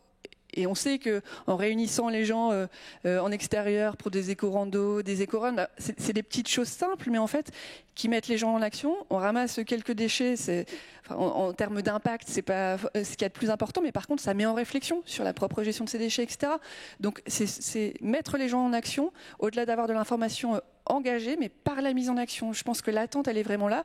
Et on sait que c'est difficile, en effet, dans sa vie personnelle, parfois, de se mettre en action sur ces sujets. Et je pense que c'est là aussi où les entreprises, les collectivités, enfin l'ensemble des acteurs dont on a parlé, peuvent accompagner cette mise en action. Mais c'est vrai, puisque au niveau ADEME, par exemple, on a le site Agir pour la transition, avec tout un ensemble d'informations, de conseils, et qu'on s'efforce, en tout cas, de partager au mieux, parce que ça permet d'avoir une base, un corpus de bonnes façons de s'engager, et donc qui permettent avec nos partenaires, que ce soit des entreprises, des médias, parce qu'il ne faut pas négliger le rôle des médias dans le passage de l'information, mais également pour les plus jeunes avec un certain nombre d'influenceurs qui sont extrêmement prescripteurs, avec également l'école. On n'en a pas parlé, parce que c'est vrai que jusqu'à présent, on n'a pas encore abordé cette question-là, mais là aussi, il y a beaucoup d'attentes et qui peut se faire l'écho d'une certaine forme d'acculturation, de façon à favoriser un engagement qui apparaisse comme étant une action plus, plus naturelle, plutôt qu'une contrainte supplémentaire. Je pense que c'est important. Erwan, je me tourne vers vous. Moi, j'aurais bien aimé savoir un peu ce qui se passe au niveau des collectivités territoriales, parce qu'on parle souvent des entreprises, mais on entend peu parler des collectivités territoriales. Or, quand même, elles ont ce lien direct avec les citoyens, et elles se sont également des prescriptrices majeures. Majeures, pas forcément, hein. Il faut bien se rendre compte à ce qu'on appelle la communication publique, territoriale ou nationale, représente un pouillème, un pourcentage infime de la communication générale, et notamment par rapport à la publicité. En termes de budget, en termes d'influence, c'est vraiment très peu. Par contre, il se trouve que la communication publique, territoriale ou nationale, a souvent d'innover, notamment sur ces questions-là. Je rappelle, la chasse au gaspillage, ça date des années 70. À l'époque, on nous conseillait de mettre un pull plutôt que de remettre du chauffage, ou bien bison futé, ou bien un verre ça va, 3 verres, bonjour les dégâts, etc., etc. Les campagnes de publicité publique et territoriale se sont beaucoup développées sur différents sujets. Le principal, c'est la propreté publique. Et là, on voit bien que là aussi, on a une problématique sociétale majeure, qui est de plus en plus de gens sont de plus en plus exigeants à l'égard des collectivités territoriales. Et donc, celles-ci, les métropoles, les villes, les régions, les départements, doivent répondre à de plus en plus d'injonctions, parfois contradictoires, qui sont par exemple « je veux une ville propre, mais j'ai bien le droit de jeter mes déchets par la fenêtre de la voiture ». Ce qui est de plus en plus le cas, malheureusement. Les villes sont de plus en plus propres par rapport au fait que de plus en plus de gens les salissent en réalité. Et donc là, on a aussi quelque chose qu'on retrouve dans la publicité commerciale qui est faites ce que je dis, pas ce que je fais, comment est-ce qu'on va se comporter. Et on vient de le dire, les gens veulent maintenant qu'on les aide à passer à l'action parce qu'ils sont dans une dissonance cognitive, dit-on, en psychologie sociale. Ils aimeraient bien être plus respectueux de l'environnement, ils aimeraient bien que la planète soit plus accueillante pour leurs enfants, ils aimeraient bien tout ça. Mais quand même, nous sommes dans une société d'abondance et je vais quand même pas, moi, être le pionnier qui va tout changer du jour au lendemain. Donc du coup, ils demandent aux marques, ils demandent aux collectivités territoriales, aux villes, aux élus, à tout un tas de gens, aidez-moi à. Ou plus exactement, des fois, forcez-moi un peu la main. Hein. On voit bien dans les enquêtes que l'on fait que les gens aiment bien aussi qu'on leur force la main pour avoir un comportement plus responsable. Donc 2 choses à ce niveau-là. La propreté, par exemple, c'est que nous sommes bel et bien, je reviens sur l'imaginaire, dans une société d'abondance de biens, la publicité, ou de services. Donc les collectivités territoriales, c'est les services. La propreté, le fait que les rues soient propres, c'est un service. Et donc d'une certaine façon, la communication aujourd'hui est en train de s'adapter à des sujets comme si vous ne voulez pas que ce soit sale, nous ne pouvons pas mettre plus de monde dans les rues, c'est plus possible. Sinon, on doit augmenter les impôts d'une façon exponentielle. Arrêtez juste de salir. Et ça a été une publicité, par exemple, une campagne de la mairie de Paris sur ce sujet. On ne peut pas mettre quelqu'un derrière chacun d'entre vous. C'est pas possible. Donc il va falloir un tout petit peu vous responsabiliser. Et je pense que ce qu'on vient d'entendre sur les marques, c'est un peu la même chose. C'est aussi des marques, Candia, Decathlon, qui disent à leurs clients potentiels, regardez, nous avons quelque chose en commun qui est de l'ordre d'une nouvelle responsabilité. Si vous voulez faire partie de cette bande-là, de cette tribu nouvelle, eh bien, achetez Candia. Si vous voulez, avec Decathlon, pouvoir recycler des éléments, eh bien, venez avec nous. Eh bien, les collectivités territoriales font un peu la même chose, elles y sont contraintes, et pour une raison très simple, vous avez sans doute suivi les unes et les autres les dernières municipales, et vous aurez remarqué que tout le monde est écologiste désormais. Tous les candidats étaient absolument écologistes, sauf quelques-uns, dont un certain Gérard Collomb, qui lui avait créé le marketing territorial, vous en avez entendu parler, c'est de la publicité. Ça s'est développé énormément dans les années 2000, et la ville qui incarne cela plus que les autres sans doute, c'est la ville de Lyon, avec son fameux slogan « Only Lyon ». Et vous m'arrêtez si je dis quelque chose que vous ne comprenez pas, mais « Only Lyon », c'était vraiment une vision du monde où Lyon s'imposait à la face du monde, et notamment de l'Europe. Eh bien, Gérard Collomb, vous l'avez noté, a perdu la ville de Lyon. La personne qui a été élue, comme dans d'autres grandes villes de France, a plutôt une vision tout à fait différente de ce que doit être une publicité pour une collectivité territoriale. Et clairement, on va sortir du Only Lyon, seulement Lyon, et on va aller dans le Lyon inclusif, le Lyon pour les enfants, un Lyon nouveau, une ville qui est capable de se mettre à la hauteur d'enfants, à la hauteur des femmes, à la hauteur des plus fragiles. Eh bien, d'une certaine façon, on voit bien là comment une communication, un imaginaire et donc une publicité de collectivité territoriale va évoluer très rapidement. Et je parle là de Lyon, mais je peux vous dire que c'est la même chose à Bordeaux, bien sûr à Grenoble, à Strasbourg, à Poitiers et dans d'autres villes où les majorités ont changé, non pas seulement politiquement, mais aussi en termes d'imaginaire. Il y a eu une mobilisation d'une partie de la société. Et les marques l'ont très bien senti, savent très bien qu'elles vont devoir prendre le train en marche. Une partie de la société s'est mobilisée, ce qu'on appelle les créatifs culturels, sur les thèmes qui sont plus d'écologie, plus d'environnement, plus aussi de féminin, plus aussi de sobriété et moins d'abondance. Voilà, la société du flux, ça ne marche plus. Nous voulons aussi du stock. Nous voulons peut-être des produits qui durent plus longtemps et qui nous ressemblent un peu plus parce qu'ils sont respectueux de ce qu'on espère ne pas complètement mettre à mal, à savoir la planète et l'avenir, puisque quand même il est question des enfants dans la publicité comme pour les collectivités. Je rappelle que les collectivités doivent aussi gérer les écoles, c'est-à-dire l'endroit où les enfants sont, l'espace public, l'endroit où les enfants devraient revenir parce qu'ils y sont de moins en moins, où les femmes également sont. Donc les collectivités territoriales sont dans le même mouvement.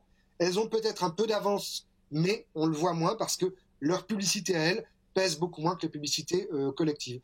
Mais je soupçonne un certain nombre de cabinets, de marques, de regarder ce que font les collectivités territoriales parce qu'elles sont innovantes, elles sont inventives, parfois plus que dans le privé et dans la publicité traditionnelle. Et regardant ce que font les collectivités territoriales, s'en inspire pour la suite. Merci Erwan, mais j'ai une question pour vous. Vous semblez dire qu'on a une évolution vers la co-responsabilité et quelque part qu'on voudrait traiter les gens comme des adultes et donc de leur... Non. Quand même. Pas tout à fait, je vous rassure. Non, on continue quand même à prendre les gens pour des enfants de 12 ans qui ont des désirs absolument incommensurables, bien entendu. Sinon, il n'y aurait pas de publicité, sinon il n'y aurait pas des histoires à dormir debout, sinon il n'y aurait pas des séries télé, il n'y aurait pas tout un tas de choses qui font vivre. Je plaisante à moitié, mais quelque part, nous sommes tous dichotomiques, nous sommes tous tiraillés entre notre enfant de 12 ans qui voudrait tout le temps, tout de suite, et notre adulte qui dit c'est pas possible, maintenant je suis parent, il va falloir que je m'occupe un petit peu de la préservation de l'avenir. Et donc c'est dans cette dichotomie que les collectivités territoriales ont été dans les années 2000 fortement influencées par le fait de dire oui, c'est bon, on va raser gratis, Only Lyon, il n'y a que nous sommes la plus grande ville. Montpellier a fait pareil, toutes les villes quasiment ont fait leur marketing territorial pour dire regardez comme nous sommes les meilleurs, les plus forts, les plus beaux. Eh bien, je pense que cette communication-là ne passe plus, ne fonctionne plus, ou en tout cas ne fonctionne plus auprès d'une partie de la société qui, je le répète, se mobilisent. Et d'ailleurs, ce n'est pas anodin parce qu'en termes de sociologie, là pour le coup un peu politique, mais c'est de la sociologie générale, il y a une mobilisation des deux côtés. Il y a bien sûr ce que certains vont appeler les bobos qui se sont mobilisés et qui se mobilisent. Je les appelle plutôt des créatifs culturels. C'est une dénomination plus sociologique. Je le disais, des gens qui ont des visions plutôt sur l'environnement, sur le féminin, sur le partage plutôt que l'être, plutôt que le paraître, etc., etc. Donc ces gens-là prennent de l'influence dans la société. Certains les appellent les bobos, bourgeois bohèmes. Ils sont parfois bourgeois, mais pas toujours. Ils sont souvent bohèmes. Et puis en face, on a aussi une mobilisation, et c'est peut-être la nouvelle forme de combat, je dirais, entre deux façons de voir le monde. Au milieu, il y a la majorité qui se fait influencer par les uns et les autres. Et l'autre petit groupe qui s'est mobilisé ces derniers temps, je dirais qu'il ressemble un peu à Donald Trump. C'est ce qu'on va appeler les boubours, pour faire un peu le pendant des bobos. C'est les bourgeois bourrins, plutôt, gourmettes, SUV, et j'ai bien le droit quand même, puisque j'ai l'argent pour. Hein. En gros, la voiture, et la grosse voiture, c'est quand même un droit de l'homme, mon bon monsieur. Voilà, ces gens-là ont aussi une vision du monde, ils la développent. Certains pensent que la Terre est plate, etc. Je ne dis pas ça pour me moquer, je dis juste, c'est une réalité sociale, et nous avons là un conflit de société qui politiquement s'est déjà incarné, et qui est en train de s'incarner de façon de consommatoire. C'est-à-dire que dans la consommation de biens et de services, donc collectivités territoriales ou entreprises, eh bien, il y a là deux populations qui sont en train véritablement de dessiner deux visions du monde. Et au milieu, on a la grande majorité des gens qui ne sait plus très bien à quel sein se vouer, s'ils doivent être plutôt des gens bien ou s'ils doivent être plutôt des gens qui profitent.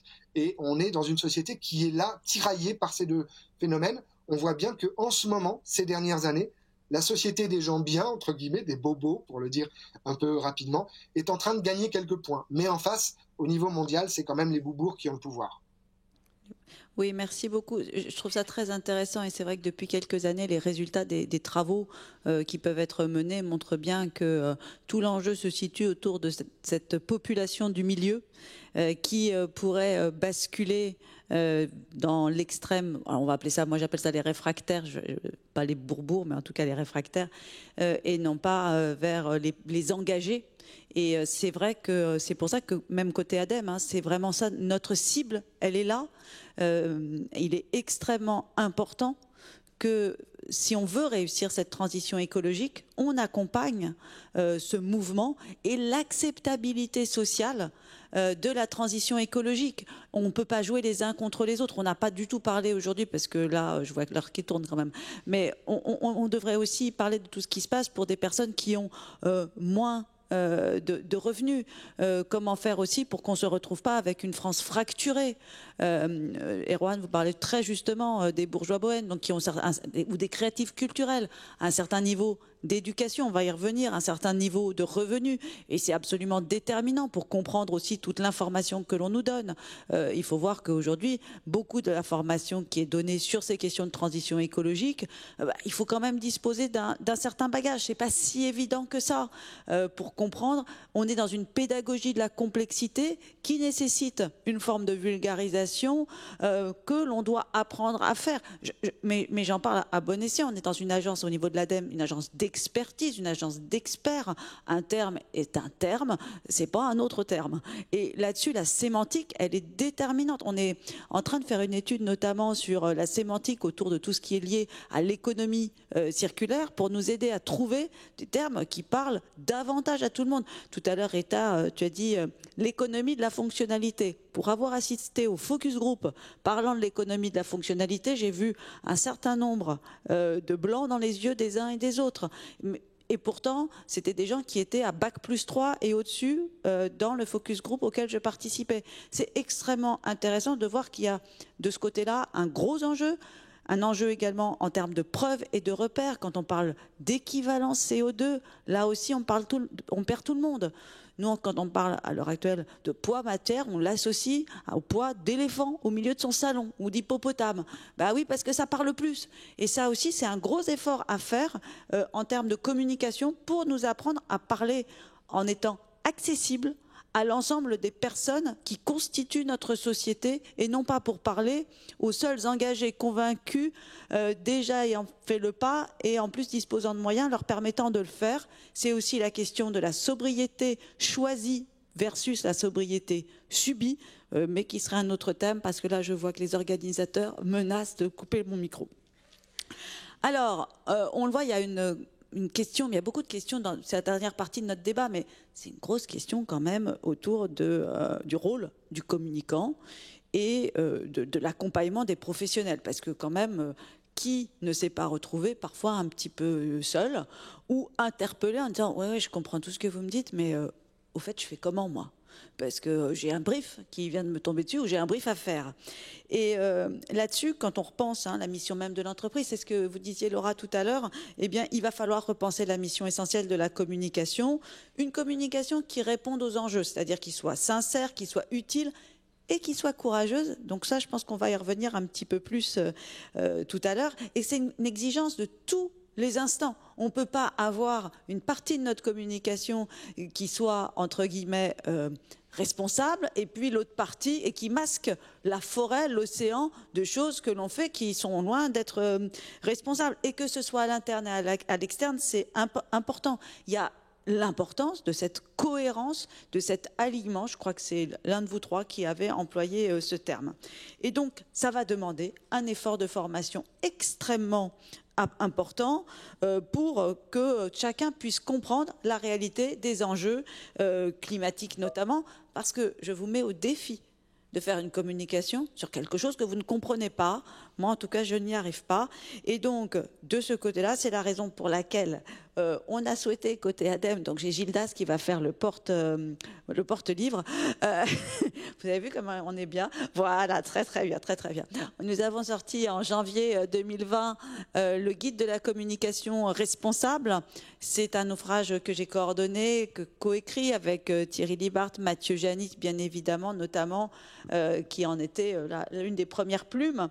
Et ce guide s'adresse à la fois aux professionnels de la communication, mais aussi aux professionnels de la RSE, parce que j'ai bien apprécié ce que vous disiez tous. Et il a la particularité de regrouper des points de vue d'une plus de 50 experts. Alors, il y a Gildas, il y a Rita, il y a Erwan. Tout ça, c'est extrêmement important pour nous. Et c'est un ouvrage en 2 parties. On vous explique d'abord quels sont les enjeux. Et ensuite, dans la deuxième partie, on vous dit concrètement comment faire. Ça faisait 12 ans qu'on avait fait le premier opus, mais au vu des enjeux d'urgence absolue en matière climatique, en matière de ressources, en matière de biodiversité, on ne pouvait pas faire autrement que de sortir cet ouvrage. Il est commandable sur notre guide. Ça, c'est l'instant publicité au prix de 12 €. Voilà, c'est pas cher. Voilà. Mais c'est important de le dire comme... Exactement, tu me l'ôtes de la bouche. C'est important de dire aussi parce qu'il s'adresse également aux étudiants. Et voilà, c'est aussi cet ouvrage pour prendre conscience de tout ce qu'on a à faire, parce qu'au-delà des concepts, on en a abordé certains, il y a besoin d'un outillage. Alors Gildas, je me retourne vers toi. On l'a vu, les enjeux de communication, c'est surtout sur les messages qu'on porte, mais aussi sur l'accompagnement des clients. Que tout ça est absolument déterminant.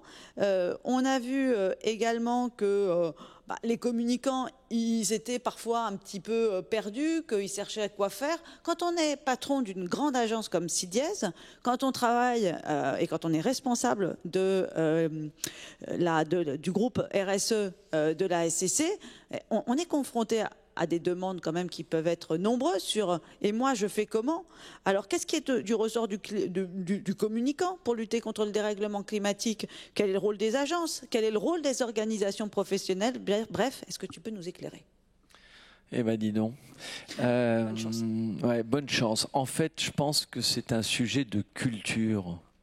Donc c'est un vrai sujet d'acculturation, de comprendre le monde dans lequel on est, et c'est pas facile. Hein.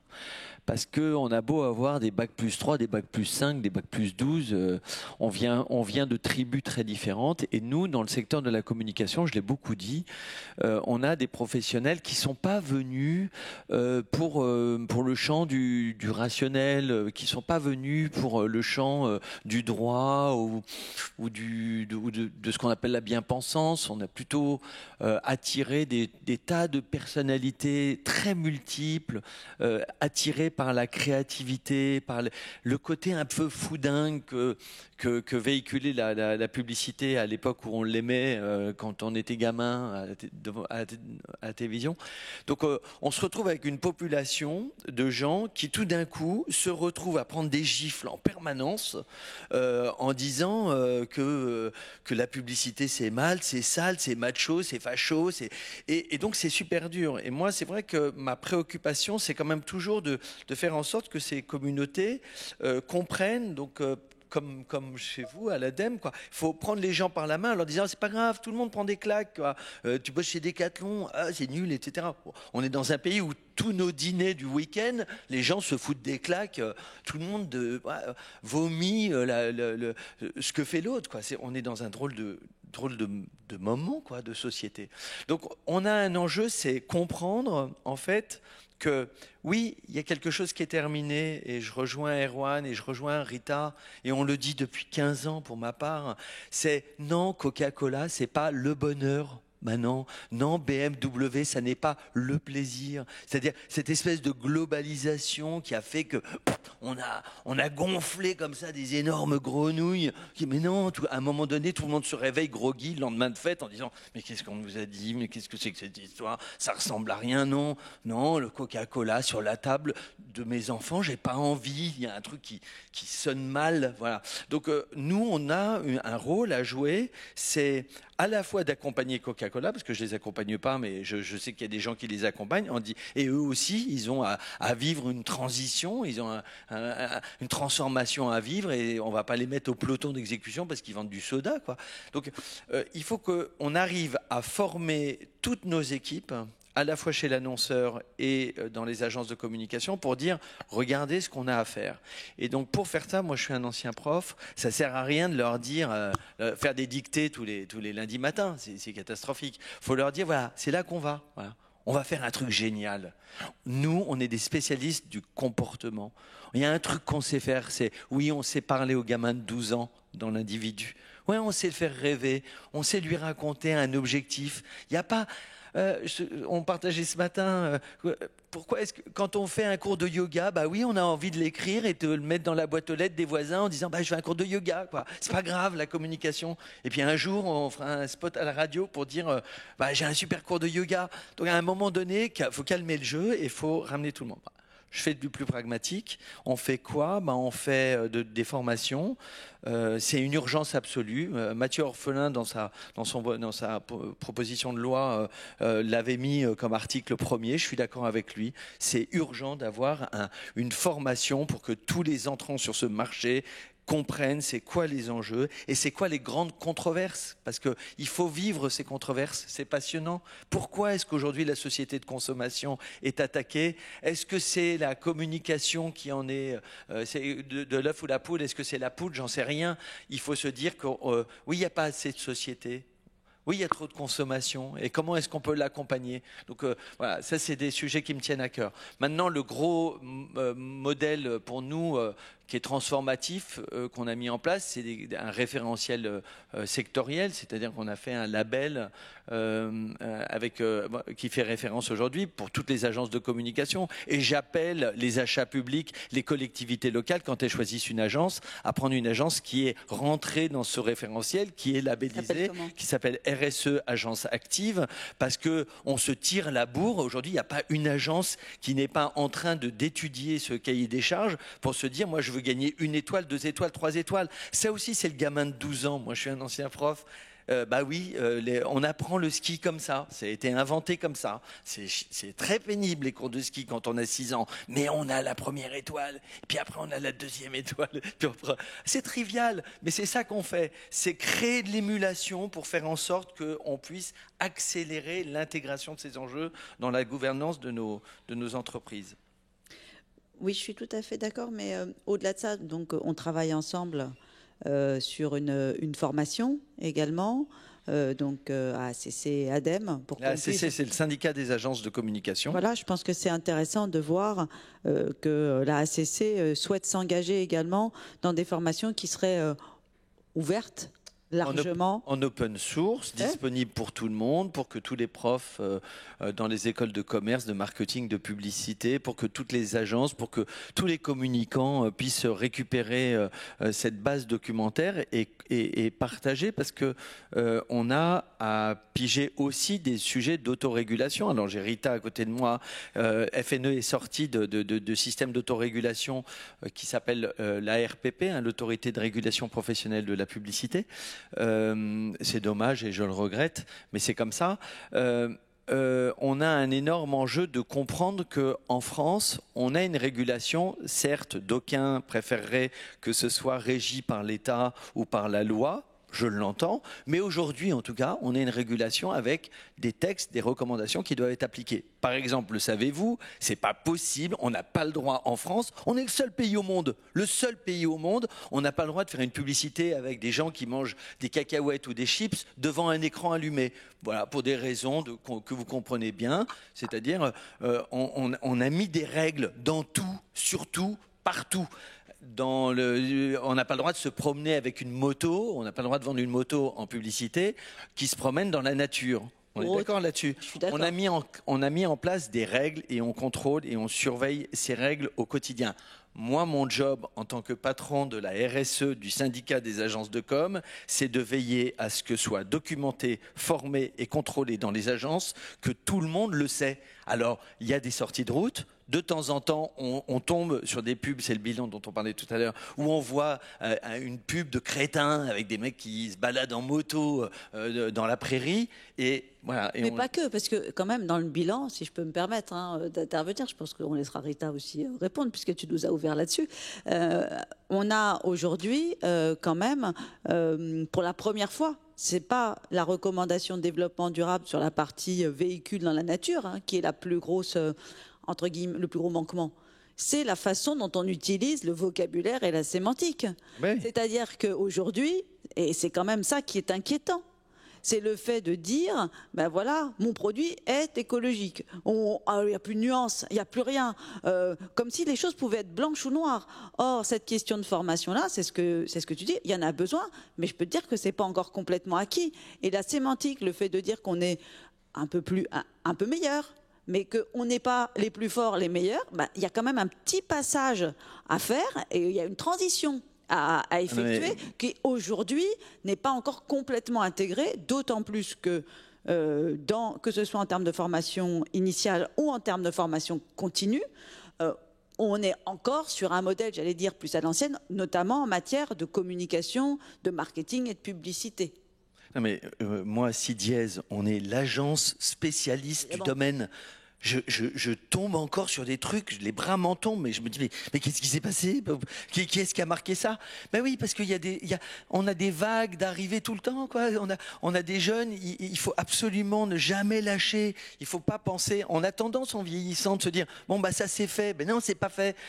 Non, parce qu'on a oublié qu'on a des nouvelles recrues qui ne sont pas passées dans la moulinette de cette formation, qui n'est pas que formation, qui est acculturation. Nous, à l'agence, on s'est remis à repasser des films, des documentaires une fois par mois, entre midi et 2, parce qu'il faut en permanence travailler ce terreau culturel, parce qu'à chaque fois, oui, on reconstruit sur du sable, c'est normal, il y a des générations qui montent, il faut les sensibiliser, il faut leur expliquer, il faut leur partager. Rita.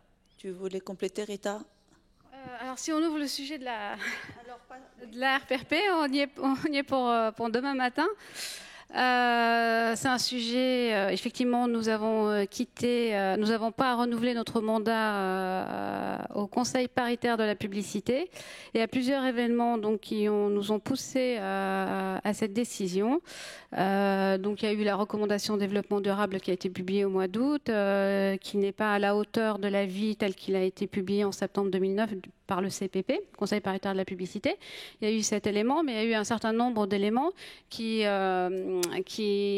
interrogent vraiment sur l'indépendance de cette instance vis-à-vis effectivement des entreprises et des annonceurs et des agences, sachant que la RPP, effectivement, je vous invite à aller regarder son conseil d'administration C'est très clair. Il n'y a pas l'ADEME, il n'y a pas les parties prenantes. Donc voilà, il y a cet élément-là. Et puis il y a eu... alors on nous accuse, nous, de vouloir censurer la publicité, alors qu'on ne veut absolument pas censurer la publicité et on n'est pas contre la publicité, hormis sur des produits extrêmement polluants. Mais effectivement, la personne qui empêche, enfin l'autorité qui empêche qu'une publicité soit diffusée en France, c'est bien l'autorité de la régulation de la publicité. Et c'est l'histoire du vélo électrique qui n'a la publicité qui a reçu un avis négatif. Donc il y a eu cette histoire-là qui s'est ajoutée. La sortie d'un rapport, enfin d'un avis du Conseil éthique de la publicité, un merveilleux rapport. Je vous invite aussi à le lire. C'est d'une nuance absolue où on parle d'égalité, démocratie, de tout et de rien pour défendre le système publicitaire. Ce qui nous a effectivement amené à nous poser la question de l'indépendance de ce Conseil éthique de la publicité vis-à-vis effectivement de la RPP, sachant que nous n'y sommes pas, l'ADEME n'y s'y trouve pas. Il y a que des. Par contre, la RPP. Je ne sais pas qui y est, mais en tout cas, le président de l'ARP y est, un certain nombre d'autres personnes. Donc aujourd'hui, est-ce qu'on peut dire que cette autorité et cette institution est indépendante? C'est non. Et dans ces conditions-là, FNE n'a pas souhaité continuer à cautionner cette institution qui doit être effectivement retravaillée pour faire en sorte qu'elle soit véritablement indépendante, que le CPP, l'avis du CPP soit réellement pris en compte par la RPP au moment de la déclinaison dans la recommandation d'aider. Bon, vous voyez, c'est un sujet très technique, je ne vais pas vous embêter avec ça. Voilà. Donc je vais m'en arrêter là, mais voilà, c'est une question d'indépendance et FNE effectivement n'y retournera pas tant que ce sera pas, on n'aura pas des garanties à ce niveau-là. Mais c'est aussi une question la question sur la formation. Moi, je te regrette. Non, moi tu me donnes pas le micro, j'en ai déjà. Tu rends le micro à la dame. Là-dessus, là où ça m'intéresse aussi, c'est toutes ces questions liées à la formation. Peut-être 2 secondes, Erwan, tu voulais dire que parce que tu nous trouves parfois un peu trop focus sur la formation des communicants et des marketeurs, c'est ça? Oui, éventuellement. Je pense que la question de la formation est bien plus large que ça et qu'on ne s'en sortira pas tant qu'on parlera du fait que telle profession ou dans tel sujet ou sur telle question, il faudrait former les gens parce que quand même, on se rend compte que finalement, ils ne sont pas assez formés. Je pense que là, on a un problème à nouveau qui est de renvoyer les gens à leur fonction. Or, c'est pas par rapport à leur fonction que les gens sont les meilleurs, c'est par rapport à leur existence. Chacun d'entre nous a la nécessité de comprendre le global, ce que j'appellerais les enjeux, c'est-à-dire que si on veut qu'un tout petit peu qu'il y ait des citoyens, il faut que ces citoyens soient formés. Hein. C'est comme la Convention citoyenne, les 150, quand ils sont arrivés, ils ne savaient pas. Et puis, ils ont passé quelques jours à apprendre un certain nombre de choses. Et donc, en fonction de ça, ils ont pris un certain nombre de décisions. Si on prend juste cette publicité, mais sur d'autres sujets aussi, et sur la publicité, l'orientation n'est pas suivie. Pour autant, les 150 sont des gens tirés au sort et donc sont à ce jour, et là pour le coup, à nouveau le sociologue travaille et fonctionne chez moi, à ce jour, c'est la représentation la plus évidente, la plus normale, la plus claire et la plus réaliste de ce que sont les Français d'aujourd'hui. Et donc, ça veut dire que quand des Français comme eux, et donc sont un tout petit peu informés pendant 3 ou 4 jours de l'état du monde, et donc eh bien ils prennent des décisions. Donc ma réponse ce serait, c'est pas seulement les journalistes, et il le faudrait, hein, parce que les journalistes ont un manque de formation sur ces sujets qui est énorme. C'est pas seulement les communicants dans l'agence. Alors CDS fait beaucoup, mais d'autres font moins. C'est pas seulement les gens qui font de la communication dans les collectivités territoriales. C'est en fait tout le monde a besoin d'une formation de base, et ensuite on a besoin, à partir de cette formation de base, qui doit être au moins 2 week-ends par an, minimum, c'est ce que je préconiserais, et ensuite, par branche, en fonction du métier qu'on veut faire, à l'école ou après, parce qu'il ne faut pas oublier les gens qui ont 50 ans, j'en suis, eh bien même les gens qui ont 50 ans ont le droit de se former, de comprendre un peu mieux le monde dans lequel ils sont. Parce que sinon, on est en train de se parler les uns et les autres comme des sourds à des aveugles. On ne sait pas, on ne comprend pas, on n'a pas entendu, on n'a pas vu le documentaire, et donc du coup on ne s'en sortira pas. Je pense que si on veut que la communication et donc la publicité évolue, il faut que l'ensemble de la société évolue un petit peu, voire beaucoup, que tout le monde ait une formation de base et que ce secteur, la communication au sens global, est une formation spécifique à la fois à l'école, mais aussi dans les branches et donc dans les entreprises. Et sinon, je pense en effet qu'on ne pourra pas bouger les choses parce que, et la Convention citoyenne nous l'a montré, quand 150 citoyens sont un peu formés, ils prennent clairement des décisions qui vont, je dirais, à l'encontre de la bien-pensance d'avant-hier.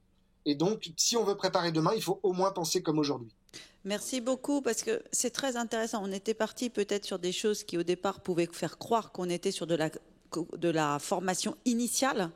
Et on voit bien qu'il y a un besoin aussi, quand on réfléchit à ces questions-là, d'intégrer ces questions de formation continue. Et c'est pour ça que je vais me tourner vers vous, Marie. C'est vrai qu'il y a des enjeux chez Decathlon en termes de formation des communicants. Et donc là-dessus, est-ce que vous pouvez nous dire un petit peu ce que vous avez préparé et mis en place chez vous ?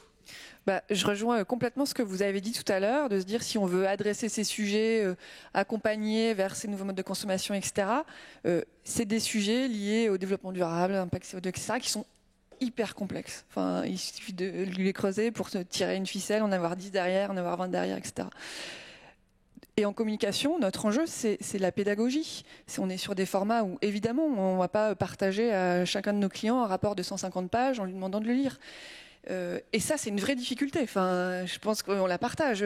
Être dans quelque chose qui soit accessible, simple, mais pas simpliste, parce que l'idée, c'est pas non plus d'utiliser des expressions globalisantes qui veulent rien dire, voire qui peuvent être trompeuses.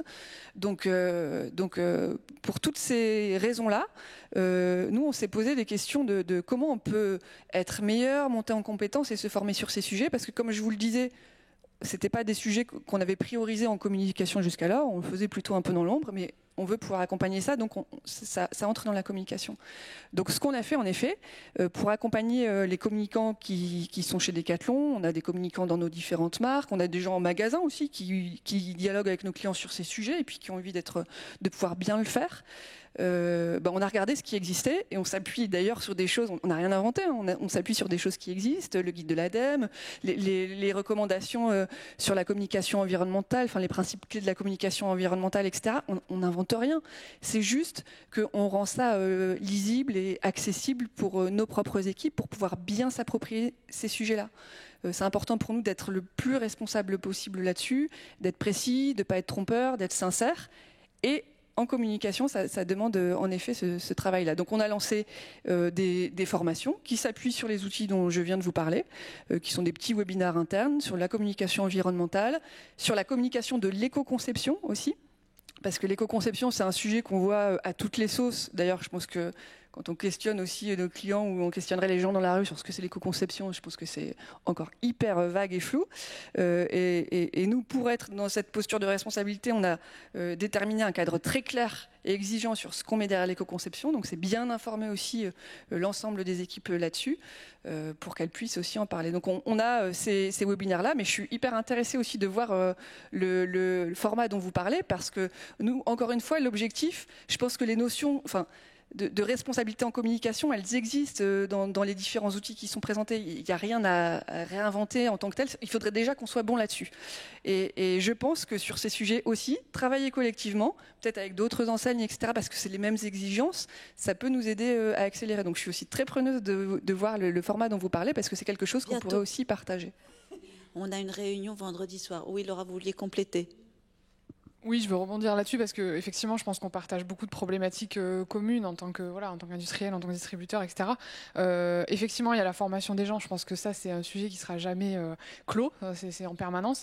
Mais c'est aussi comment nous, dans les organisations, on met les garde-fous sur les projets, les produits qu'on va lancer. Et ça, c'est tout un travail aussi de fond sur, on parle d'éco-conception, on parle de d'où vient le lait, l'emballage, comment est-ce qu'il est conçu. Et en fait, nous, on est en train de travailler là-dessus, de se dire, c'est quoi les grilles pour que tous les chefs de projet, tous les gens dans l'organisation et pas que les communicants se soient bien posés les bonnes questions, parce que il y a tellement de sujets et puis ça évolue tellement déjà rien que par rapport à il y a 3 ans, et j'aimerais bien qu'on fasse la même chose dans 3 ans pour se dire qu'est-ce qui a évolué et ça, c'est des sujets, c'est pas une question de communication, c'est une question de nous, notre responsabilité de fabricant, de se poser les bonnes questions quand on consomme les produits au moment de les mettre en rayon, quoi. Et ensuite on se dit une fois qu'on a fait le travail qui nous est demandé, comment on en parle de la bonne manière, manière et comment on le fait savoir. Merci beaucoup. Oui, Marie. Je voulais juste compléter parce que je trouve qu'il y a vraiment cet enjeu aussi en communication, et Gildas en a un petit peu parlé, si on veut être responsable, on est dans la précision des termes qu'on utilise, dans des chiffres, etc.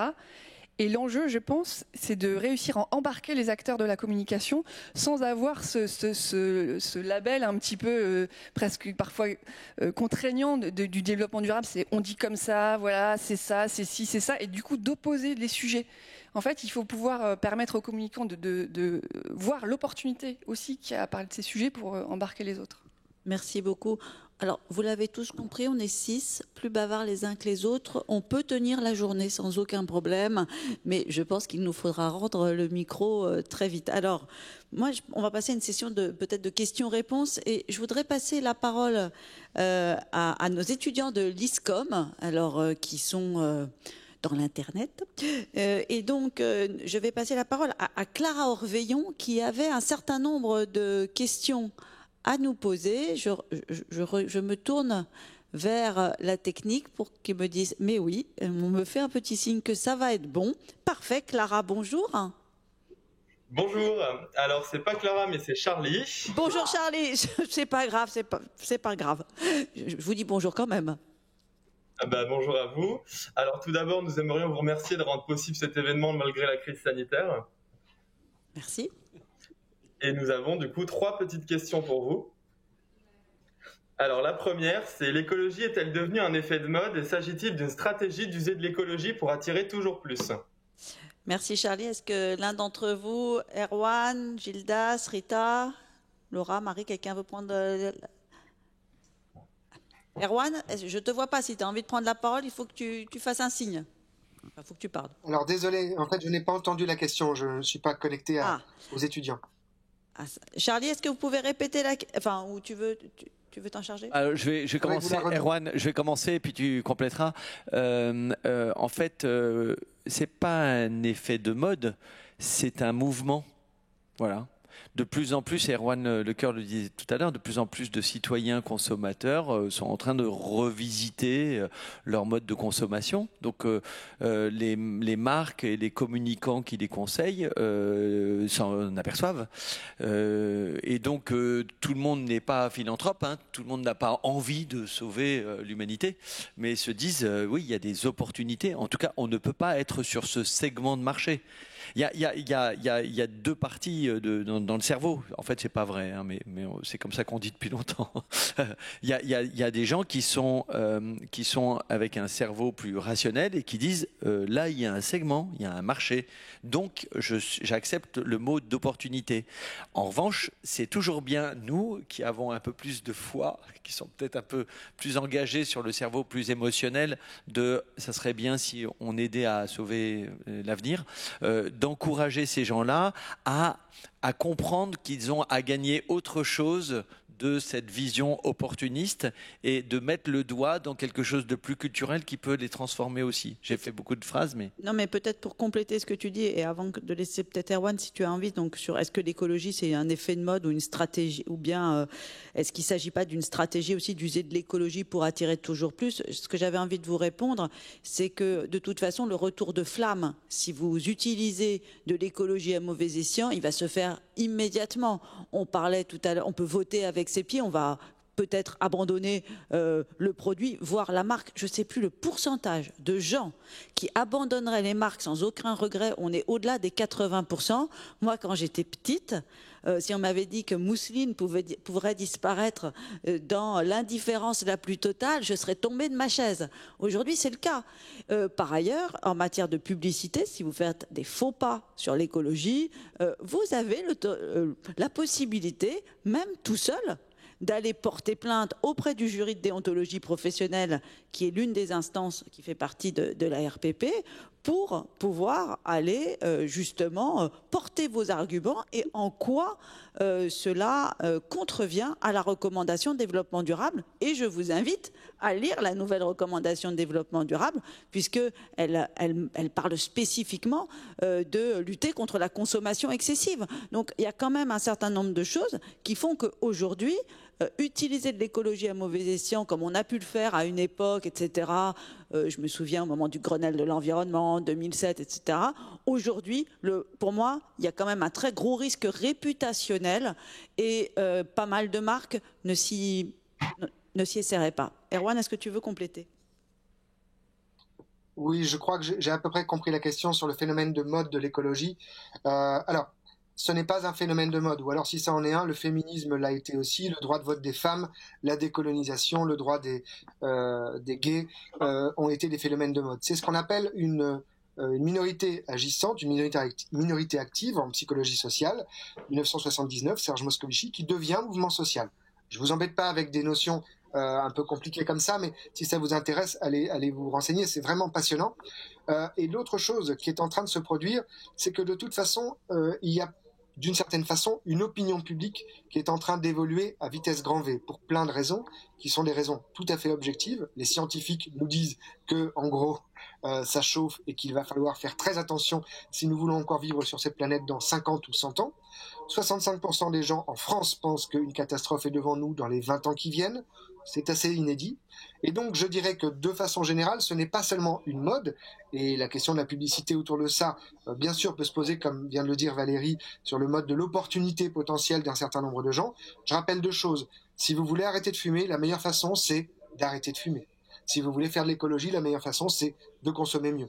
Donc voilà, à un moment donné, l'opinion ne précède pas toujours l'action. C'est pas parce qu'on veut arrêter de fumer qu'on arrête vraiment de fumer. Des expériences ont été menées en laboratoire. Les gens arrêtent de fumer parce qu'ils ont fait le comportement d'arrêter de fumer. De la même façon pour le vélo, de la même façon pour tout un tas d'éléments. Donc, j'ai envie de dire, cette mode, entre guillemets, est en train de devenir un mouvement social et une façon de vivre, une normalisation nouvelle, avec des normes, des codes, des valeurs qui sous-tendent tout cela.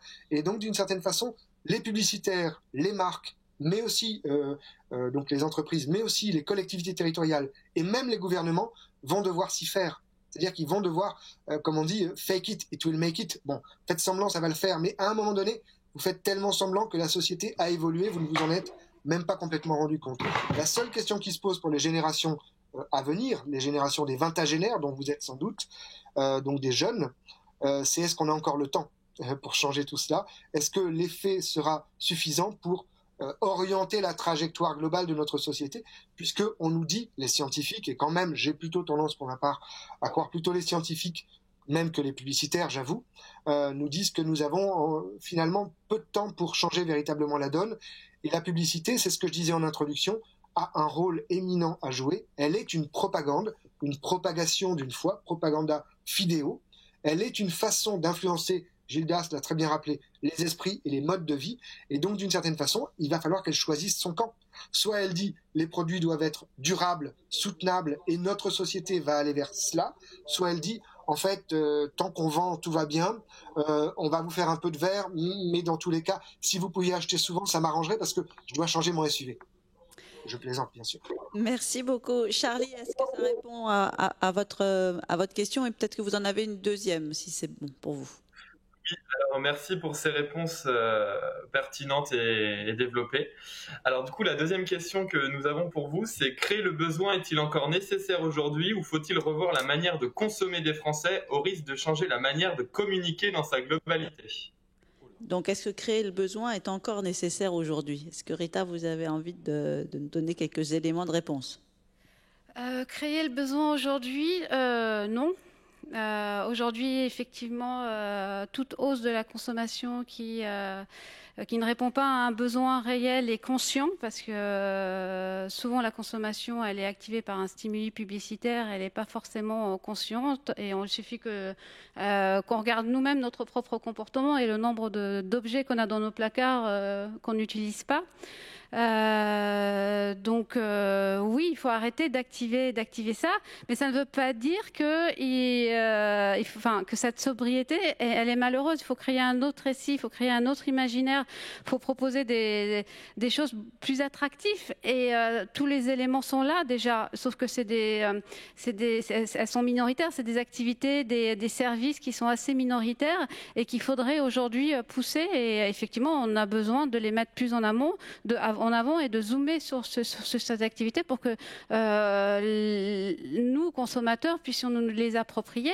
Aujourd'hui, typiquement, effectivement, le bonheur, c'est l'achat, et demain, le bonheur, c'est pouvoir acquérir une compétence, pouvoir aller, par exemple, s'inscrire à un cours de théâtre ou, je sais pas, moi, faire de la danse ou n'importe quelle activité, mais se travailler soi, s'améliorer soi et se valoriser par ce qu'on sait faire et par ce qu'on est. Et ça, c'est toute une économie. L'économie, elle existe, mais elle n'est absolument pas soutenue. Aujourd'hui, ce qu'on soutient, c'est, il suffit de voir le plan de relance, en fait. Typiquement, on continue à soutenir des grosses entreprises qui sont pas forcément vertueuses environnementalement parlant, et des solutions alternatives qui sont développées, par exemple, dans le milieu associatif, ne sont pas forcément soutenues et mises en avant. Et aujourd'hui, effectivement, je reviens sur la première question, l'environnement n'est pas un effet de mode, mais par contre, il est traité comme ça à la légère, malheureusement. Gilles, tu voulais compléter ? Oui, je vais compléter sur un truc qui me tient à cœur, parce qu'on va terminer bientôt, c'est la paix sociale. Je pense que la communication, elle a un enjeu énorme de considération de la société morcelée, fracturée, comme on l'a décrite tout à l'heure. Et donc, on a besoin de liens. Voilà. On a besoin de créer de l'attente de liens. Et je pense que sur les notions de tribu, de communauté, sur lesquelles les marques ont beaucoup joué, elles peuvent aujourd'hui jouer à reconsidérer le lien. Moi, je bosse pour l'agence bio depuis des années. Aujourd'hui, vendre du bio, c'est pas dire ce produit est plus cher, mais il est mieux pour la santé de vos enfants. Parce que pour celles et ceux, mais beaucoup celles, qui sont 20% des Français à faire leur caddie à 1 euro près. 20% des Français font leur caddie à 1 euro près. Il faut le dire, Alice, comme ça. Et ça ne fait qu'augmenter, ça ne va qu'augmenter. Et ben, ces gens-là, ils achètent les produits en bas, les produits dont on a honte de mettre dans le caddie et qui ne sont pas en bio. Donc si la com leur dit le bio c'est bon, c'est cool et c'est meilleur pour la santé, quel sentiment de déclassement. On a besoin de créer un besoin de lien social, de solidarité et d'inclusion. Mais de toute façon, je pense que la transition écologique, elle se fera pour tous et elle devra être juste, sinon elle ne se fera pas. Oui, mais parfois, vu de Paris, vu de loin, on oublie ce qui se passe à Auchan, Mâcon Nord. Et peut-être, de temps en temps, ça serait sympa d'écouter les spécialistes de la com qui avons aussi cette espèce de permanence, d'écouter en permanence, cette redondance. Voilà, j'ai fait des vers. Mais d'écouter tout le temps, ce qui se passe dans l'acte d'achat, dans les choix, dans la contrainte, parce qu'il faut répondre aux gens. Mais voilà. Je pense quand même qu'il y a un terme qu'on n'a peut-être pas beaucoup utilisé, c'est cette notion de territorialisation de l'action. On le voit, on a besoin d'une communication qui soit plus en proximité, de réfléchir à la façon de consommer. Ça veut dire aussi sans doute de consommer autour de chez soi, de consommer local, tu disais refaire du lien, mais bien sûr de refaire du lien aussi et d'avoir à nouveau confiance dans les producteurs. Enfin, je pense que Laura, de ce côté-là, par rapport aux agriculteurs, l'agribashing est extrêmement fort qu'il y a pu y avoir. Pour autant, il y a quand même dans cette profession le désir au départ de nourrir certes sa famille, mais aussi les populations. Il y a quand même aussi ces questions de valeurs qui sont portées par les problématiques d'alimentation. Elles sont extrêmement prégnantes. C'est ça aussi, d'après moi, qui va nécessiter d'être repensé. Et donc forcément de traiter des questions aussi de régime alimentaire, des questions qui ne sont pas extrêmement simples, mais qui font que, oui, on peut bien se nourrir en ne mangeant pas nécessairement de la junk food, et pour autant, ça n'aura pas on ne sera pas déclassé socialement, on ne sera pas hors de la norme, comme ce qu'on a voulu nous faire croire, mais au contraire, on aura une alimentation faite pour nous nourrir et une alimentation qui pourra être aussi un plaisir, et on retrouvera ce plaisir de cuisiner. On parle la même chose sur les objets qu'on accumule, enfin les vêtements, quoi.